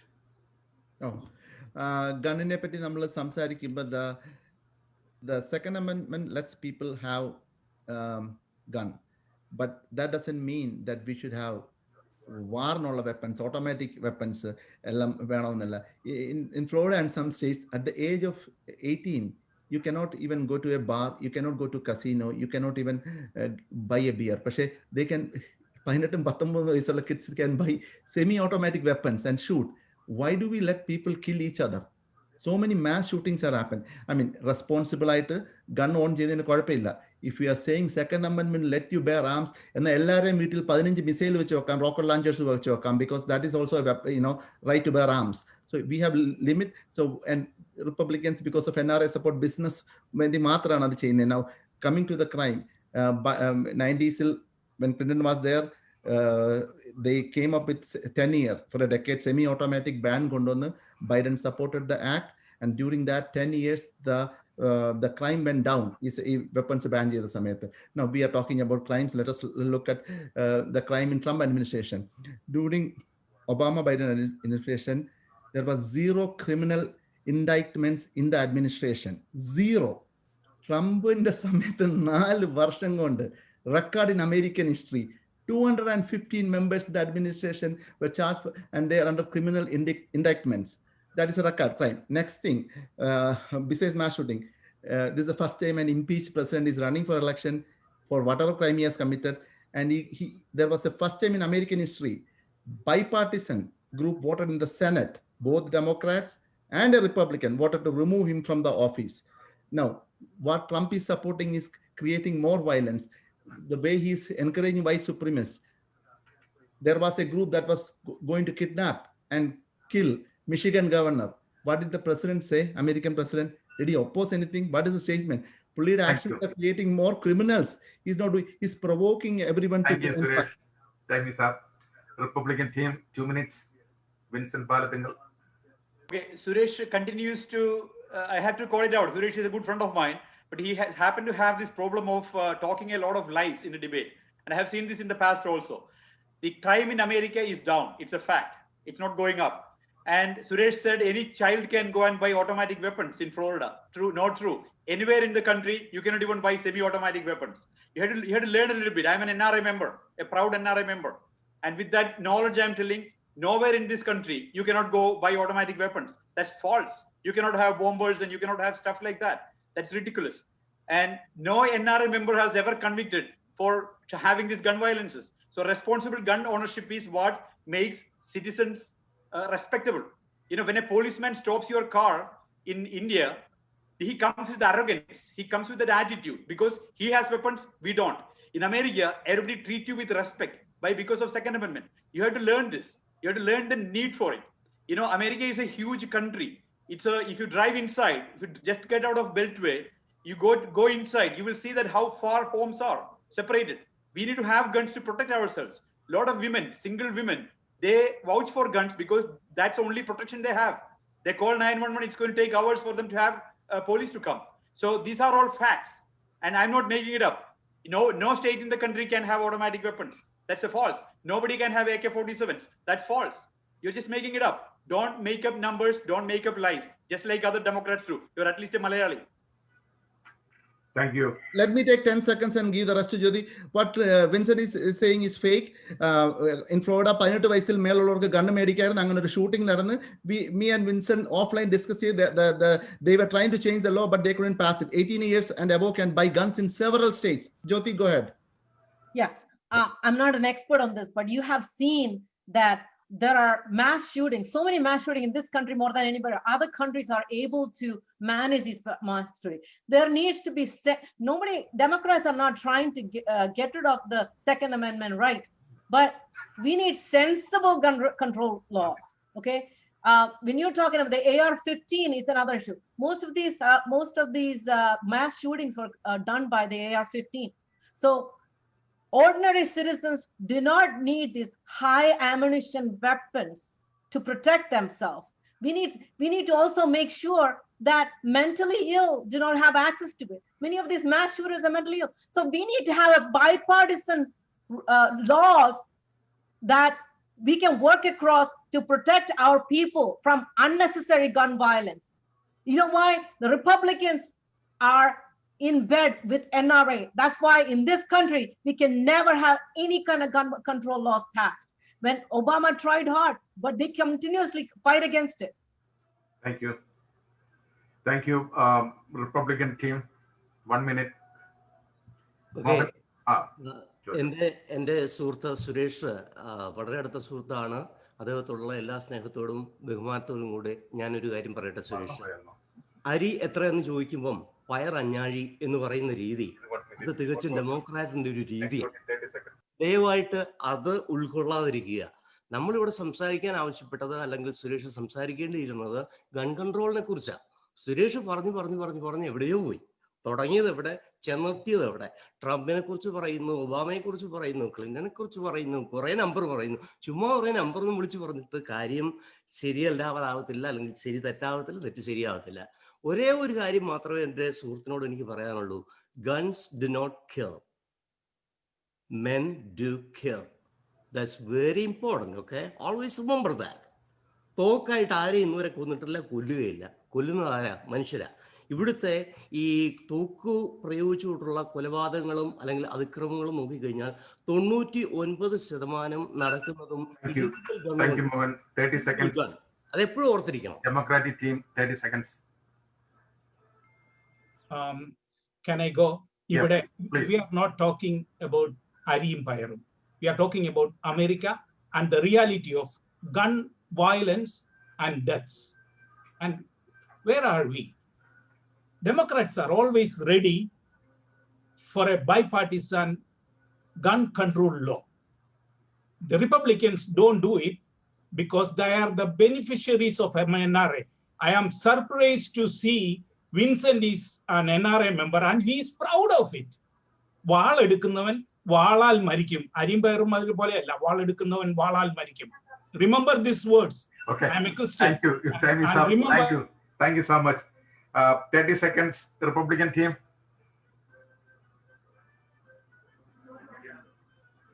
You have to unmute. Jojo, you have to unmute. അമേരിക്കയിലെ 99% ഗൺ മുഖേനയുള്ള കൊലപാതകങ്ങള് ലീഗലി ബോട്ട് ഗൺ കൊണ്ടല്ല, അതെല്ലാം 99% ഇല്ലീഗൽ ഗൺ കൊണ്ടാണ്. കാര്യം എന്താണ്? ക്രിമിനൽ മനോഭാവമുള്ളവർക്ക്, ക്രിമിനൽ പശ്ചാത്തലമുള്ളവർക്ക് ഗൺ കിട്ടുകയില്ല. ഗണ്ണെന്ന് പറയുന്നത് മറ്റൊരാളെ കൊല്ലാനല്ല, മറ്റൊരാളുടെ ആക്രമണത്തിൽ നിന്ന് അവനവനെ രക്ഷിക്കാനുള്ള അവനവന്റെ പൗര അവകാശമാണ്. അതാണല്ലോ സെക്കൻഡ് അമെൻഡ്മെന്റ് പറയുന്നത്. എന്തുകൊണ്ടാണ് ഈ ഡെമോക്രാറ്റുകൾ ഇങ്ങനെ ഗൺ കൺട്രോൾ എന്ന് പറയുന്നത്? കാര്യം എന്ന് പറഞ്ഞു കഴിഞ്ഞാൽ സമാധാനപൂർവ്വം ഒരു മനുഷ്യൻ ജീവിക്കുന്നത്, ഒരു ജനത താമസിക്കുന്നത് അവർക്ക് കണ്ണിക്കടിയാണ്. അതിനോട് അവർക്ക് യോജിക്കാനൊക്കെ ഇവിടെ കലാപങ്ങൾ ഉണ്ടായിക്കൊണ്ടിരിക്കണം. ഇനി അടുത്ത സബ്ജക്റ്റിലേക്ക് നമുക്ക് പോകാം. ഇനി 2 സബ്ജക്റ്റ് കൂടെ ഉള്ളൂ. ഞാൻ ഒരു കാര്യം പ്രത്യേകം ഓർമ്മിപ്പിക്കുകയാണ്. നിങ്ങൾ 3 പേര് വീതം ഉള്ളതുകൊണ്ടാണ് 2 minutes 1 minute 30 seconds. അപ്പൊ 3 പേരും സംസാരിക്കാനുള്ള അവസരങ്ങൾ നിങ്ങൾ തന്നെ ടീമിൽ നിന്ന് കൊടുക്കണം എന്ന് ഞാൻ പ്രത്യേകം പറയുകയാണ്. അടുത്ത ഫോറിൻ പോളിസിയാണ്. ഫോറിൻ പോളിസിയിൽ എൻ്റെ മനസ്സിൽ വരുന്ന ആശയം, അമേരിക്കയെ ഇന്ന് ലോകത്തിൽ എല്ലാവരും കാണുന്നത് ഒരു ലീഡറായിട്ടാണ്. ആ ലീഡർഷിപ്പ് നിലനിർത്തിക്കൊണ്ടു പോകാൻ നിങ്ങളുടെ കാൻഡിഡേറ്റ് എന്താണ് ചെയ്യാൻ പോകുന്നത്? ആദ്യം Republican team. Okay, Mohan Mavunkal. Thank you. Foreign പോളിസിയുടെ കാര്യത്തിൽ പറയുമ്പോൾ ട്രംപ് പ്രസിഡന്റ് ആയപ്പോൾ ഡെമോക്രാറ്റുകളോ അല്ലെങ്കിൽ ബാക്കിയുള്ളവരൊക്കെ കൂട്ടിക്കൊഴിച്ച ഒരു കാര്യമുണ്ട്. യുദ്ധകൊതിയനായ ഒരു മനുഷ്യനാണ്. ആ മനുഷ്യന് ഒരിക്കലും പ്രസിഡന്റ് ആകാൻ പാടില്ല എന്ന്. പക്ഷേ കണ്ണു തുറന്ന സത്യത്തിലേക്ക് നോക്ക്, എന്താ സംഭവിക്കുന്നത്? ലോകം മുഴുവൻ സമാധാനമാണ്. ഞാനൊരു കമ്പാരിസൺ ഇവിടെ ഉദ്ദേശിക്കുന്നില്ല. എന്നാലും ഒബാമയുടെ സമയത്ത് നടന്ന എന്താണ്, മലേഷ്യയിൽ, സിംഗപ്പൂരിൽ ലോകം മുഴുവൻ ആക്രമണങ്ങളും പ്രക്ഷോഭങ്ങളും പ്രശ്നങ്ങളുമായിരുന്നു. എന്നാൽ അതൊക്കെ മാറി ഏറ്റവും നല്ല സുഹൃത്തുക്കളായിട്ട് അന്യരാജ്യത്തെ നേതാക്കന്മാരെ കാണുക എന്ന പോളിസിയാണ് ട്രംപ് ഉപയോഗിച്ചിരിക്കുന്നത്. അതുകൊണ്ട് തന്നെ നല്ലൊരു വിജയത്തിൽ അത് എത്തിക്കാനും കഴിഞ്ഞിട്ടുണ്ട്. ഇത് പറഞ്ഞതുകൊണ്ട് എപ്പോഴും നമ്മൾ ശ്രദ്ധിക്കേണ്ട ഒരു കാര്യമുണ്ട്. ഈ ഇറാനിലേക്ക് ഒരു പ്ലെയിൻ നിറയെ കാശ് കൊടുത്തു വിട്ട് അവരെ ഒന്ന് സന്തോഷിപ്പിച്ച് സൂചിപ്പിച്ചതുപോലെ അല്ല അദ്ദേഹം ചെയ്യുന്നത്. വളരെ ശ്രദ്ധമായിട്ട് ശ്രദ്ധിക്കുക. ആദ്യം അദ്ദേഹം ചെയ്ത ഒരു കാര്യം നമ്മുടെ മിലിറ്ററിയെ സുശക്തമാക്കുകയായിരുന്നു. അദ്ദേഹത്തിന്റെ തിയറി തന്നെ പീസ് ത്രൂ സ്ട്രെങ്ത് എന്നാണ്. ശക്തി ഉണ്ടെങ്കിൽ സമാധാനവും വന്നുകൊണ്ടിരിക്കും, അതെടുത്ത് ഉപയോഗിക്കണം എന്ന് യാതൊരു നിർബന്ധവുമില്ല. സമയക്കുറവാണ്ട് ഞാൻ പെട്ടെന്ന് പറഞ്ഞു തീർക്കുകയാണ്. ലോകം മുഴുവൻ അതിശയിച്ച് നിൽക്കുന്ന ചില സംഭവങ്ങളാണ് കഴിഞ്ഞ ദിവസങ്ങളിൽ ചെയ്തത്. മിഡിൽ ഈസ്റ്റിലെ പീസ് ലോകം ഒരിക്കലും ചിന്തിച്ചു പോലും ഇല്ല ഇങ്ങനൊരു കാര്യം നടക്കുമെന്ന്. ഇസ്രായേൽ UAE-യുമായിട്ട് നല്ല ബന്ധമായി, ഇപ്പൊ അങ്ങോട്ടും ഇങ്ങോട്ടും പോകാൻ വിസ പോലും വേണ്ട. അതുപോലെ ഇന്നലെയാണെങ്കിൽ സുഡാനുമായിട്ട് അവർ സമാധാന കരാറിൽ പങ്കുവച്ചു. മറ്റു പല മിഡിൽ ഈസ്റ്റ് രാജ്യങ്ങളും ഇസ്രായേലിനെ അംഗീകരിക്കുന്നു, നല്ല സുഹൃത്ത് ബന്ധം ഉണ്ടാക്കുന്നു, അവർ സമാധാനമായിട്ട് ജീവിക്കാൻ പോകുന്നു. പക്ഷെ ഇതൊന്നും പറയാൻ ഇവിടെ ഒരു ഡെമോക്രാറ്റും ഉണ്ടായില്ല. ഇതൊന്നും ഉയർത്തി കാണിക്കാൻ ഇവിടെ ഒരു മാധ്യമവും തയ്യാറായില്ല. കാരണം അവർക്ക് വിശ്വസിക്കാൻ പറ്റാത്തൊരു കാര്യമാണ്. അതുപോലെ ഇനി അടുത്തത് നമുക്ക് നെയ്റ്റോ അല്ലെങ്കിൽ WHO ഇതിലേക്കൊക്കെ ഒന്ന് നോക്കിയേ. എന്താ സംഭവിക്കുന്നത്?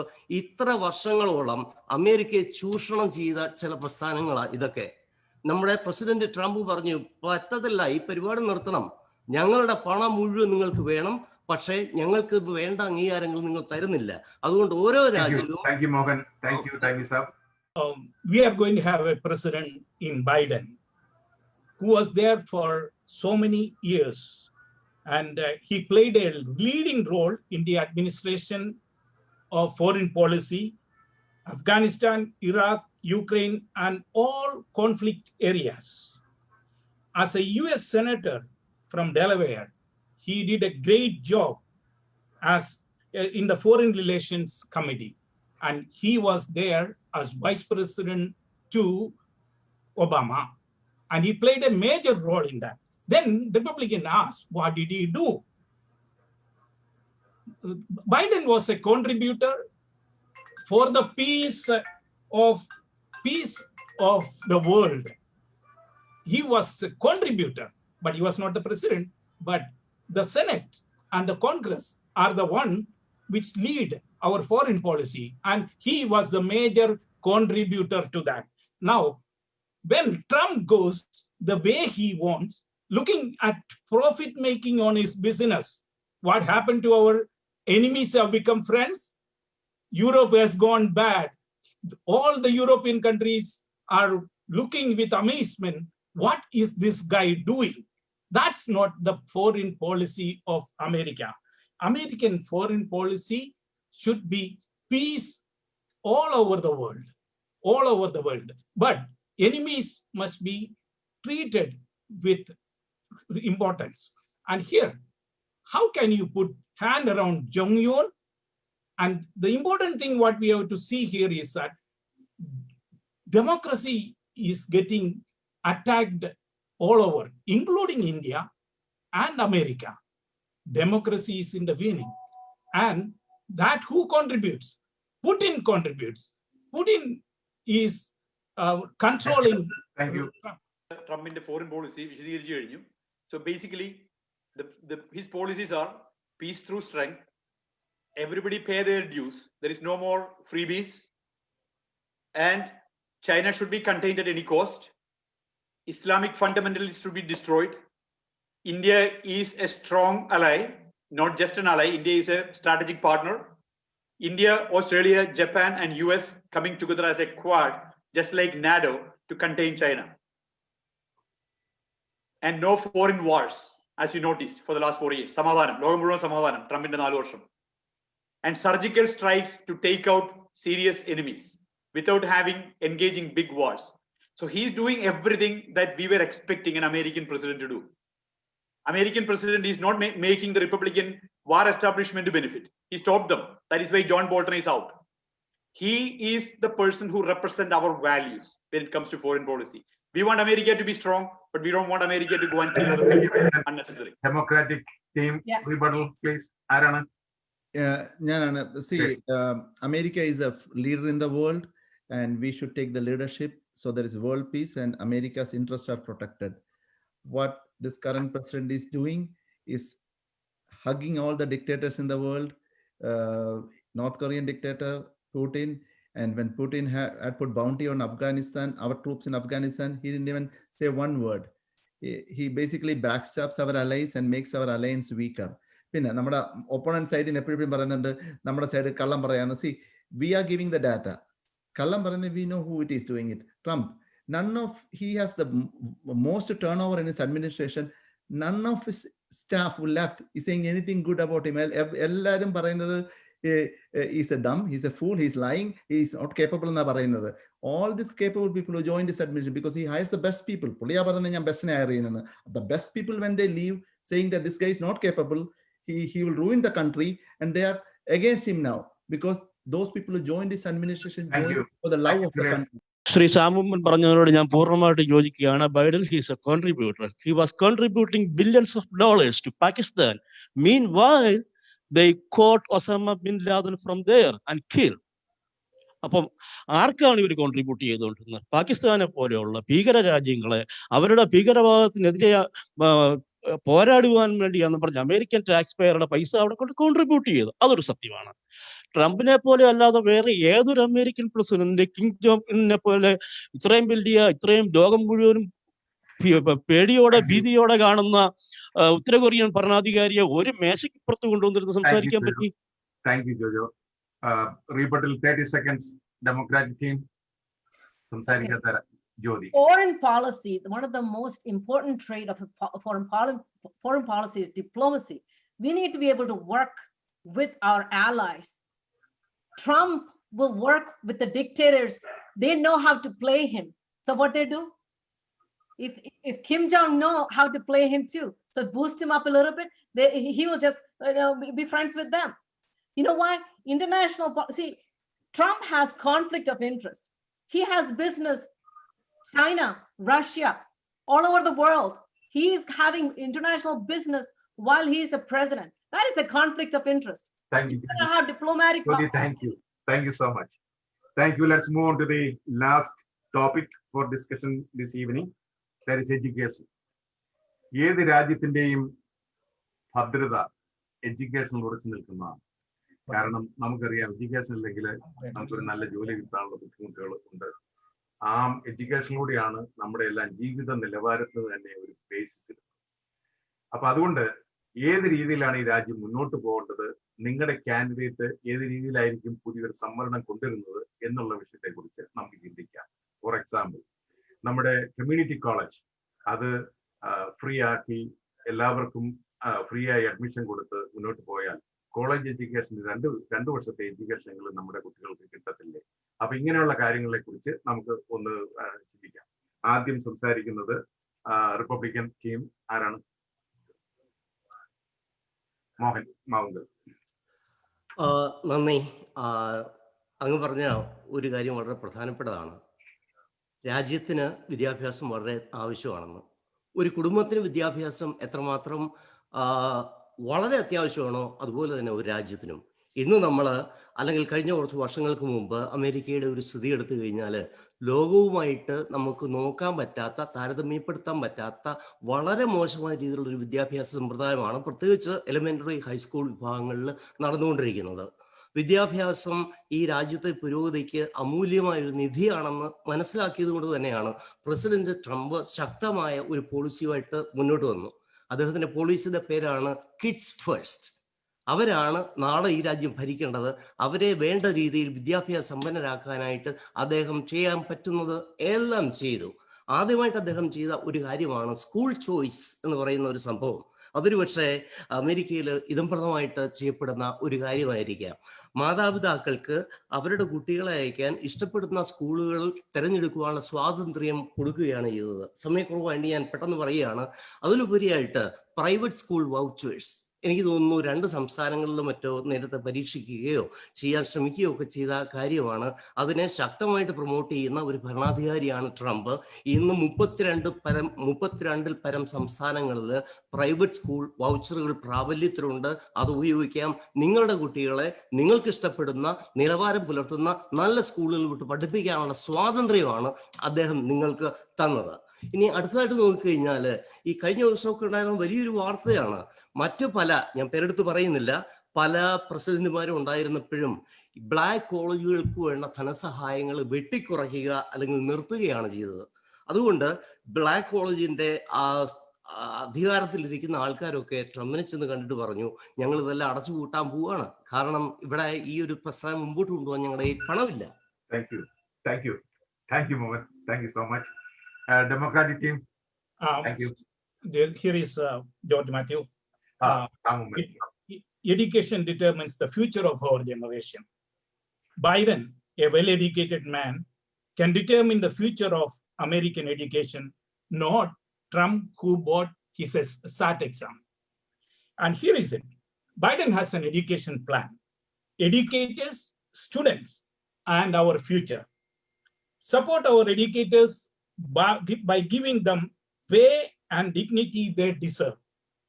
Invest in resources of our schools so students grow into physically and emotionally healthy adults. And educators can focus on teaching. Ensure no child's future is determined by their zip code, parents' income, race, and disability. Provide the middle and high school students a path to successful career. Here again, investing in all children from birth so that regardless of their zip code, parents' income, race, or disability, they are prepared to succeed in tomorrow's economy. Here is a statistic says 6 out of 10 jobs in the United States require education beyond high school diploma. There is an estimated 23 million annual funding gap between whites and non-whites and school districts of today, and also the color.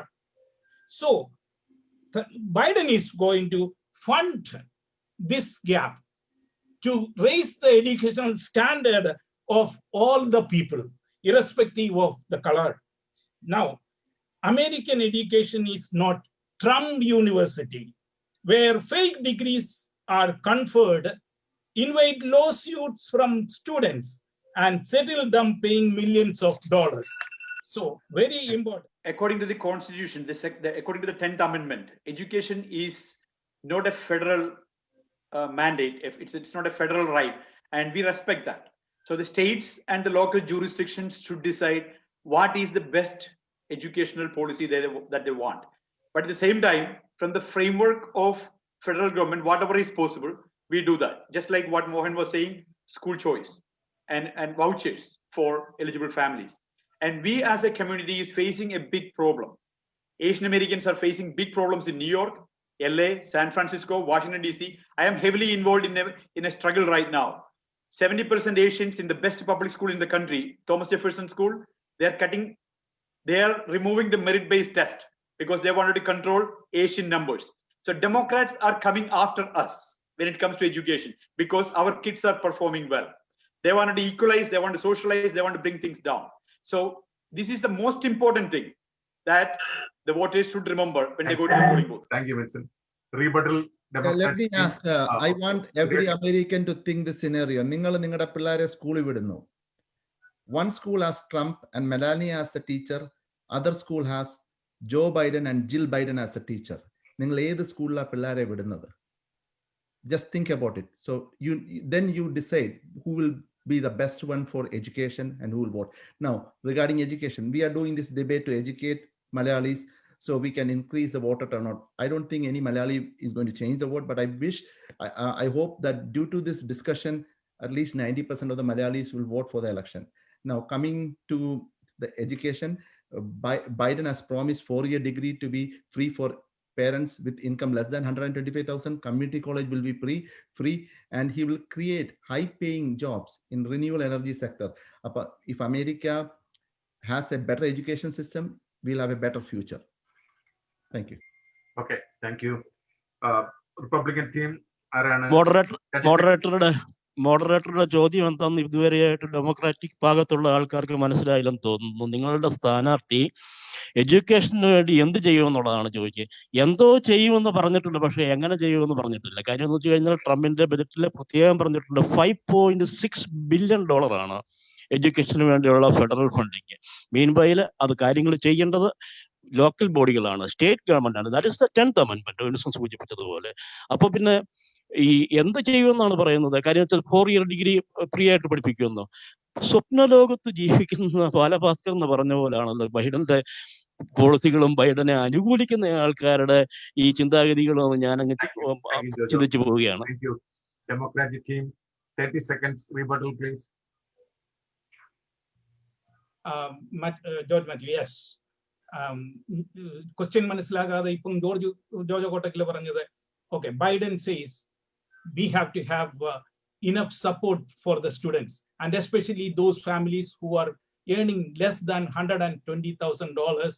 They need support for their children's education. That is what he is offering by loan, and that low interest loan, and he has a plan for that. And remember that he is encouraging everybody to go for 4-year degree, and that is what where the community college involves. There the education, if it is free, why don't you take it, Mr. George Kotur? Let your children go and have free education. What is there? This is what it should be. This is what it should be. Okay, thank you. All right, ഇനി അടുത്തത് 2 ചോദ്യങ്ങളാണ്. ഈ 2 ചോദ്യങ്ങൾക്ക് റീബട്ടിൽ ഒന്നുമില്ല, കാരണം time already 2 മണിക്കൂറോളമായി. അത് ആദ്യത്തെ ചോദ്യം, what are some of the leadership qualities of your candidate? 2 minutes each to ഓരോ ടീമിനും. അത് നിങ്ങൾ സെലക്ട് ചെയ്യുക, ആരാ സംസാരിക്കുന്നത് നിങ്ങൾ സെലക്ട് ചെയ്യുക. ആദ്യം അതായിരിക്കും, പിന്നെ അത് കഴിഞ്ഞ് അടുത്ത ചോദ്യത്തിലേക്ക് ഞാൻ വരാം. That will be 5 minutes. So 2 minutes each. What are some of the leadership qualities of your candidate? Democratic team. ആരാ സംസാരിക്കുന്നത്? Sam. I'm going to hit only the points. There was a break in the administration of America. Joe Biden is going to bring a continuity from Obama. Familiarity. Joe Biden has completely vetted and is exceedingly well known and respected. Affection and respect.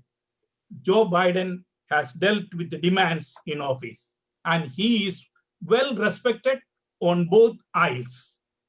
Impulse of control challenge. See, he is not an emotional man or impulsive person who blurt out anything. He talks with confidence and courage and what is needed. He is not like Trump. Yeah, he doesn't make fun of people or disabled. Confusion and challenge. What we have seen 3 years is total confusion in the administration, hiring and firing. And envy and jealousy is the challenge today. What happens to Trump? He is still bothered about Obama, and he doesn't have time to concentrate on his own administration or his work. He is talking about Obama. Why should we do that? He wants to undo everything Obama has done. Is that it is out of jealousy and maturity issue. Think about who is mature. 40 years of good job and 8 years of vice president. He is a man of maturity, and we have an immature, I don't want to say any other word in this thing. We can use any of the words. And there is, what if, too horrible to discuss, Joe Biden is leaning on the job. He is going with character, and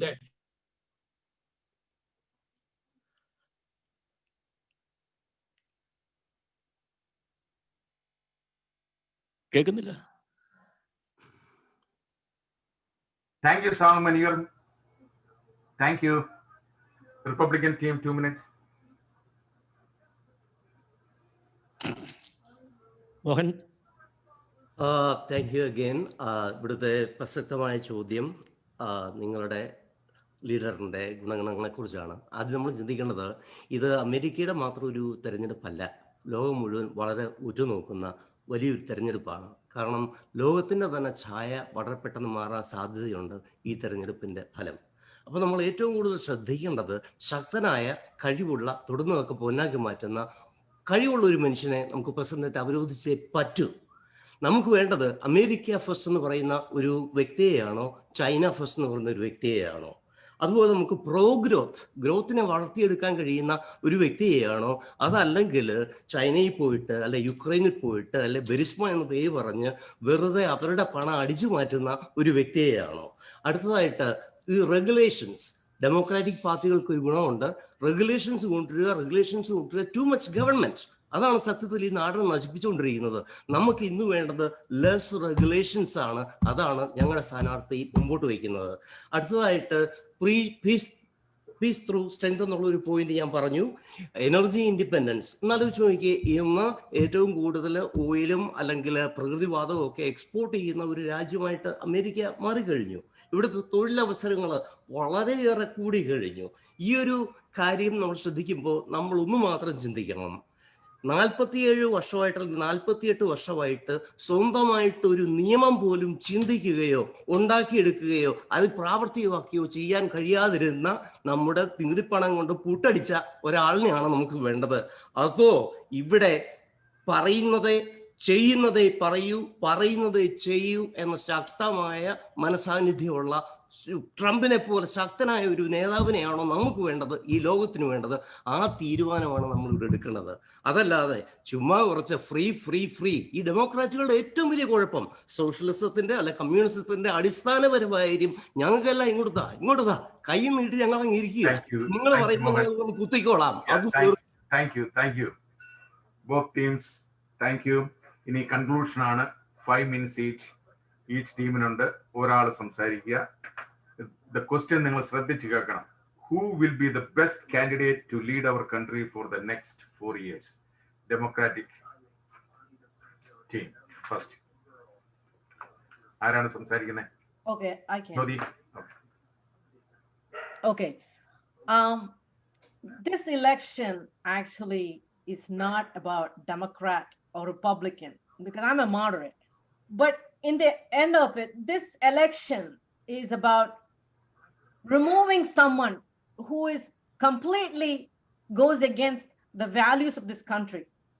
A man who has flawed character, a man who from day one, who has been mired with scandals, indictments, a team constant, no one, he cannot work with anyone, even his own administration. People who has been professionals, been working for ages, say they cannot work with him. So this election, we have seen he's an impeached president. This is the first time in history we are actually trying a president who has been impeached already is running for re-election. This is the time the voters, all of you, need to fire the president. And the reason that's the most important thing. This is a time to fire a flawed president. He allowed the COVID to take over with his failed policy without listening to scientists, without continuing to have rallies without masks. He has no common sense. No, here the Republican panels are talking about, Democrats all about ta. No, it's not. Okay, tanalla. The top 1% of this country, okay, is constantly getting richer and richer, while we are not looking at the well-being of the whole country. When the whole country does well, we do well. There is, even Donald Trump in 2004 agreed that democratic economic policy performs best. Because you know what? The economic engine that fuels economy is consumers. Consumers are the 99% of the lower thing, people who make under $400,000. Joe Biden will only raise taxes for those making over 400,000. Keep that in mind. So when everyone talks about, oh, all our money will be gone to go into the poor. No, we need to, it costs money to run this country for benefit for all. But you know what? Trump only has benefited the rich. It is time the middle class and the lower income also, the 99% of the consumers need to get some benefit so that we can continue to fuel the economy that has been already collapsed. So there are certain myths that Trump is notorious. He's a pathological liar. He first discredited the media. That was the biggest flaw. That's exactly what a dictator does. You know that? He says so that his people won't listen to the media. The media, why is it that the media became fake only because Trump said it? Because you know why? Media shows him in the true light. Media shows what comes out of his mouth. People are not stupid. People are smart. They can see what comes out of his mouth. How every day he says something that is divisive. This country has never been this divisive before. I don't have problems with many good Republican presidents in the past, but I do have a problem with Donald Trump because you know what? Even when George Bush was handing the presidency to Barack Obama, he gave a nice letter because now you're going to be my president too. You know, we need someone who do not divide the country with Democrats, Republicans. We need a president who will work for all the people in this country, for the rich, the poor, the blacks, whites, people of all faith, the straight, the LGBT. We are all citizens of this country. We all have the equal rights. We have the right for freedom. We have a right to be safe and secure. Democrats are not socialists. We did not elect Bernie Sanders. We are not moving towards a socialism at all. The fact that it's a fallacy that it is Democrats are for socialism because of the Affordable Care Act, because that is actually quasi-government, quasi-private funding and corporations joined together. We are not going to a socialist policy. Democrats are not for looting and rioting. Do you know what caused looting and rioting? Hatred. Donald Trump promotes hatred, division. His rhetorics are powerful. His rhetorics are powerful. When he said free Michigan, free Virginia, his white supremacist boys marched to the Capitol with machine guns, automatic weapons, and threatening the Democratic governor. Thank you, Jyoti. Thank you so much. Thank you. Now, 5 minutes to Republican team. This is vote of thanks by our KALAA General Secretary, Sri Roshan Plamotil. Vincent Palatingal, 5 minutes. 5 minutes, we Democrat side. We കേട്ടു അവർക്ക് policy ഒന്നും ഇല്ല എന്നുള്ളത് വളരെ clear ആയിട്ട് മനസ്സിലായി. Trump ഡിറേഞ്ച്മെന്റ് syndrome എന്ന ഒരു ഒറ്റ രോഗത്തിലാണ്, ആ ഒരു ഒറ്റ പ്ലാറ്റ്ഫോമിലാണ് ഡെമോക്രാറ്റ് പാർട്ടി റൺ ചെയ്യുന്നത് എന്നുള്ളത് ക്ലിയർ ആയിട്ട് നമ്മൾ കേട്ടു. നമ്മൾ ഓരോ ഇഷ്യൂസ് ഹാൻഡിൽ ചെയ്തു. And I am so thankful. ഞാൻ പല ഡിബേറ്റിൽ പാർട്ടിസിപ്പേറ്റ് ചെയ്തു. പക്ഷെ ഇത്രയും ഡീറ്റെയിൽഡ് ആയിട്ട് ഈ ഇഷ്യൂസിലേക്ക് പോയ വേറൊരു ഡിബേറ്റ് ഉണ്ടായിട്ടില്ല. And I am so thankful to KALAA for doing that. So when we talk about socialism and communism, Bernie Sanders demanded that 60% of what Biden proposes should be from his side. And Biden said, I will give 60%, 40% will be yours. And that is how their platform came about. So 40% of what Biden is talking about coming from Bernie Sanders. And whatever comes from Bernie Sanders come from Ilhan Omar, Rashida Tlaib, and AOC. You know what they want. What they want is exactly what we ran away from in Kerala. You think about your self-interest. We all came to this country within a short period of time. We are so successful. Everybody living in $1 million homes. Kids are doing well because we take care of our kids. We give them God. We ask them to produce results. They are all doing well. That's because this country has been great to us. Why do we want to change this country to socialism? That is what we have to understand. Bernie Sanders, all policies has been adopted by Joe Biden. That means this is running into a socialist country if Biden wins. Think about all the lines you have stood in Kerala when you were young, for rice, for kerosene, for palm oil, and the employment exchanges where you registered and waited for jobs, and people who went to Middle East for Malayali families can survive in Kerala. That's what you have to think. That destroyed families in Kerala because there was no opportunities. So we don't have nowhere else to go. That is why Biden is not our candidate, because Biden has all of Bernie Sanders' policies. And when we look at Trump, is such a decisive leader who is getting things done, and the most hardworking president ever for this country. He sleeps very little. He's getting things done in the middle of this impeachment drama, in the middle of $48 million, inquiry into his presidency. He did how many things? In 2016, when I became a Trump supporter, I was reluctant. I didn't know, even though nobody saw that. I didn't know in my mind how successful it's going to be. And now I am a proud Trump supporter. No wars, lot of results, economy booming, and even in COVID, he is managing it really well. But he's taking ownership of it. That is why he is messaging. So we have to reward this man with another 4 years in the White House. And it's going to be the best time ever, because he's going to bring COVID under control. He will, people are talking about his people are leaving. Yes, we want the swamp out, even his people. That is the guts of the leader. He doesn't care whether it is Democrat or Republican. He makes sure that people who can deliver for this country is in charge. Practical solutions and peace through strength. You understand? We all came to know about America first as a major military power, a superpower. That's what we got attracted to America to begin with. Do we want that to be compromised? Do we want China to grow? Do we want Islamic fundamentalism to grow? Do we want America to be on the side of Pakistan when it comes to India and Pakistan issues? Do we want all of that? Think about all these things. I am requesting my Malayali friends, there is no way, if you think of all these things, you know that a vote for Biden, a vote for Democrat Party anywhere is equivalent to you cutting the branch that you are sitting on. Please don't do it. Wake up, vote for President Trump, and vote for all Republican candidates in your jurisdictions. You know why? Because I'm a Republican operative now. This is our party. We have to go take over Republican Party. Family values, hard work, less taxes, business friendliness. That's what Republican Party offers.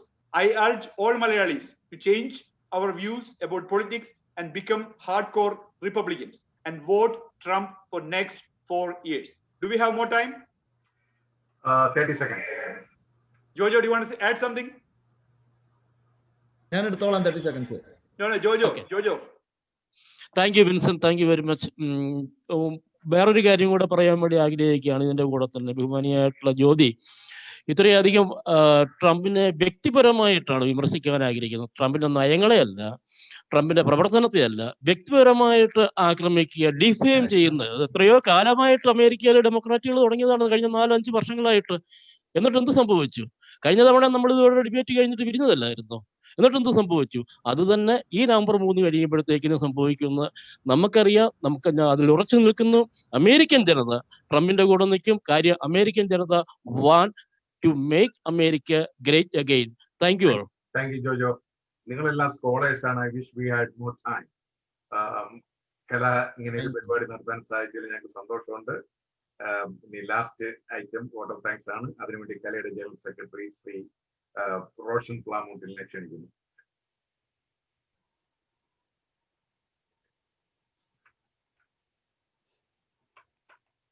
Roshan. Hello, good evening, everybody. കേക്കാവോ? Educational political presidents ഡിബേറ്റിലേക്ക് കലയുടെ invitation സ്വീകരിച്ചു വന്ന debate panelist representing Republican candidate Vincent Palathingal, Mohan Mavunkal, Jojo Kottoor, representing Democratic candidates Jyothi Varghese, Suresh Raj, Sam Oommen, ഇവർക്കെല്ലാവർക്കും ഇത്രയും തിരക്കുള്ള സമയത്തും ഈ പരിപാടിയിലേക്ക് പങ്കെടുക്കുവാനായിട്ട് സമയം കണ്ടെത്തി വന്ന ഇവർക്ക് എല്ലാവർക്കും കലയുടെ പേരിലും എൻ്റെ വ്യക്തിപരമായ പേരിലും നന്ദി പറയുന്നു. അതിമനോഹരമായിട്ട് ഈ ഡിബേറ്റ് കോർഡിനേറ്റ് ചെയ്ത George Mathew CPA, doctor James Kurichi, Sunny Abraham, കലയുടെ പ്രസിഡന്റ് ഡോക്ടർ ജയ്മോൾ ശ്രീധർ, ഇവർക്കെല്ലാവർക്കും കലയുടെ പേരിൽ പ്രത്യേകം നന്ദി പറയുന്നു. അതുപോലെ മോഡറേറ്ററായി വർക്ക് ചെയ്ത നമ്മുടെ ഈ ഡിബേറ്റിനെ നല്ല രീതിയിൽ കൺട്രോൾ ചെയ്ത ജോർജ് മാത്യു CPAക്ക് പ്രത്യേകമായി കലയുടെ പേരിലും എൻ്റെ വ്യക്തിപരമായ പേരിലും പ്രത്യേകം ഞാൻ നന്ദി പറയുന്നു. പിന്നെ ഈ പരിപാടിയുടെ IT-യിൽ വർക്ക് ചെയ്ത, ഫേസ്ബുക്ക് ലൈവ്, മറ്റ് സൂം എല്ലാം നല്ല രീതിയിൽ കൺട്രോൾ ചെയ്ത നമ്മുടെ IT ടീം, ജാൻസു തോമസ്, കുരുവിള ജെയിംസ്, ജെറി, ഇവർക്കെല്ലാവർക്കും കലയുടെ പേരിൽ നന്ദി പ്രത്യേകം അറിയിച്ചുകൊള്ളുന്നു. അവസാനമായി ഈ സൂം പ്രോഗ്രാമിലേക്ക് പങ്കെടുത്ത എല്ലാ കലാ മലയാളി അസോസിയേഷൻ ഫാമിലി മെമ്പേഴ്സിനും, അതുപോലെ ഫോമ എക്സിക്യൂട്ടീവ് കമ്മിറ്റി മെമ്പേഴ്സിനും, ഫോമയുടെ എല്ലാ റീജിയണലിൽ നിന്നും പങ്കെടുത്ത എല്ലാവർക്കും, അതുപോലെ മറ്റ് എല്ലാ സഹോദരി സഹോദരന്മാർക്കും, കലയുടെ എല്ലാ കമ്മിറ്റി മെമ്പേഴ്സിനും എൻ്റെ വ്യക്തിപരമായ പേരിലും കലയുടെ പേരിലും നന്ദി അർപ്പിച്ചുകൊണ്ട് നിർത്തുന്നു. Thank you very much. God bless America. We see after November 3rd. Thank you. Thank you all. എല്ലാവർക്കും ഒരിക്കൽ കൂടി നന്ദി കേട്ടോ. ഞാൻ ഒരിക്കൽ കൂടി പറയാണ്, ഞാൻ സ്നേഹം കൊണ്ട് പറയാണ്, നിങ്ങളെല്ലാം വളരെ അറിവുള്ളവരാണ്. തീർച്ചയായിട്ടും മലയാളികളുടെ അഭിമാനമാണ് നിങ്ങൾ ഓരോരുത്തരും കേട്ടോ. എനിക്കത് ഞാൻ വളരെ ഇതായിട്ട് പറയുകയാണ്. പല പ്രസ്ഥാനങ്ങളിലും ഞാൻ ഇടപെട്ട് പ്രവർത്തിച്ച ഒരു വ്യക്തി എന്നുള്ള നിലയിൽ നിങ്ങളെല്ലാം ഹൈലി ക്വാളിഫൈഡ് ചെയ്തു. Please keep up with this. Anywhere you get a chance, kindly share your thoughts. Your wisdom is very good. Thank you so much. Thank you, George. Thank you so much. Well done. Thank you all. Thank you, Kala. Wonderful. Thank you all. Thank you. Have a good night. God bless. Okay, good night, everybody. Thank you. Roshan, Johnny Chaya, Sami Chaya, thanks a lot. Great job. Sunlana, champion. Thank you. Thank you. Thank you. Yeah, thank you. Good job. Great.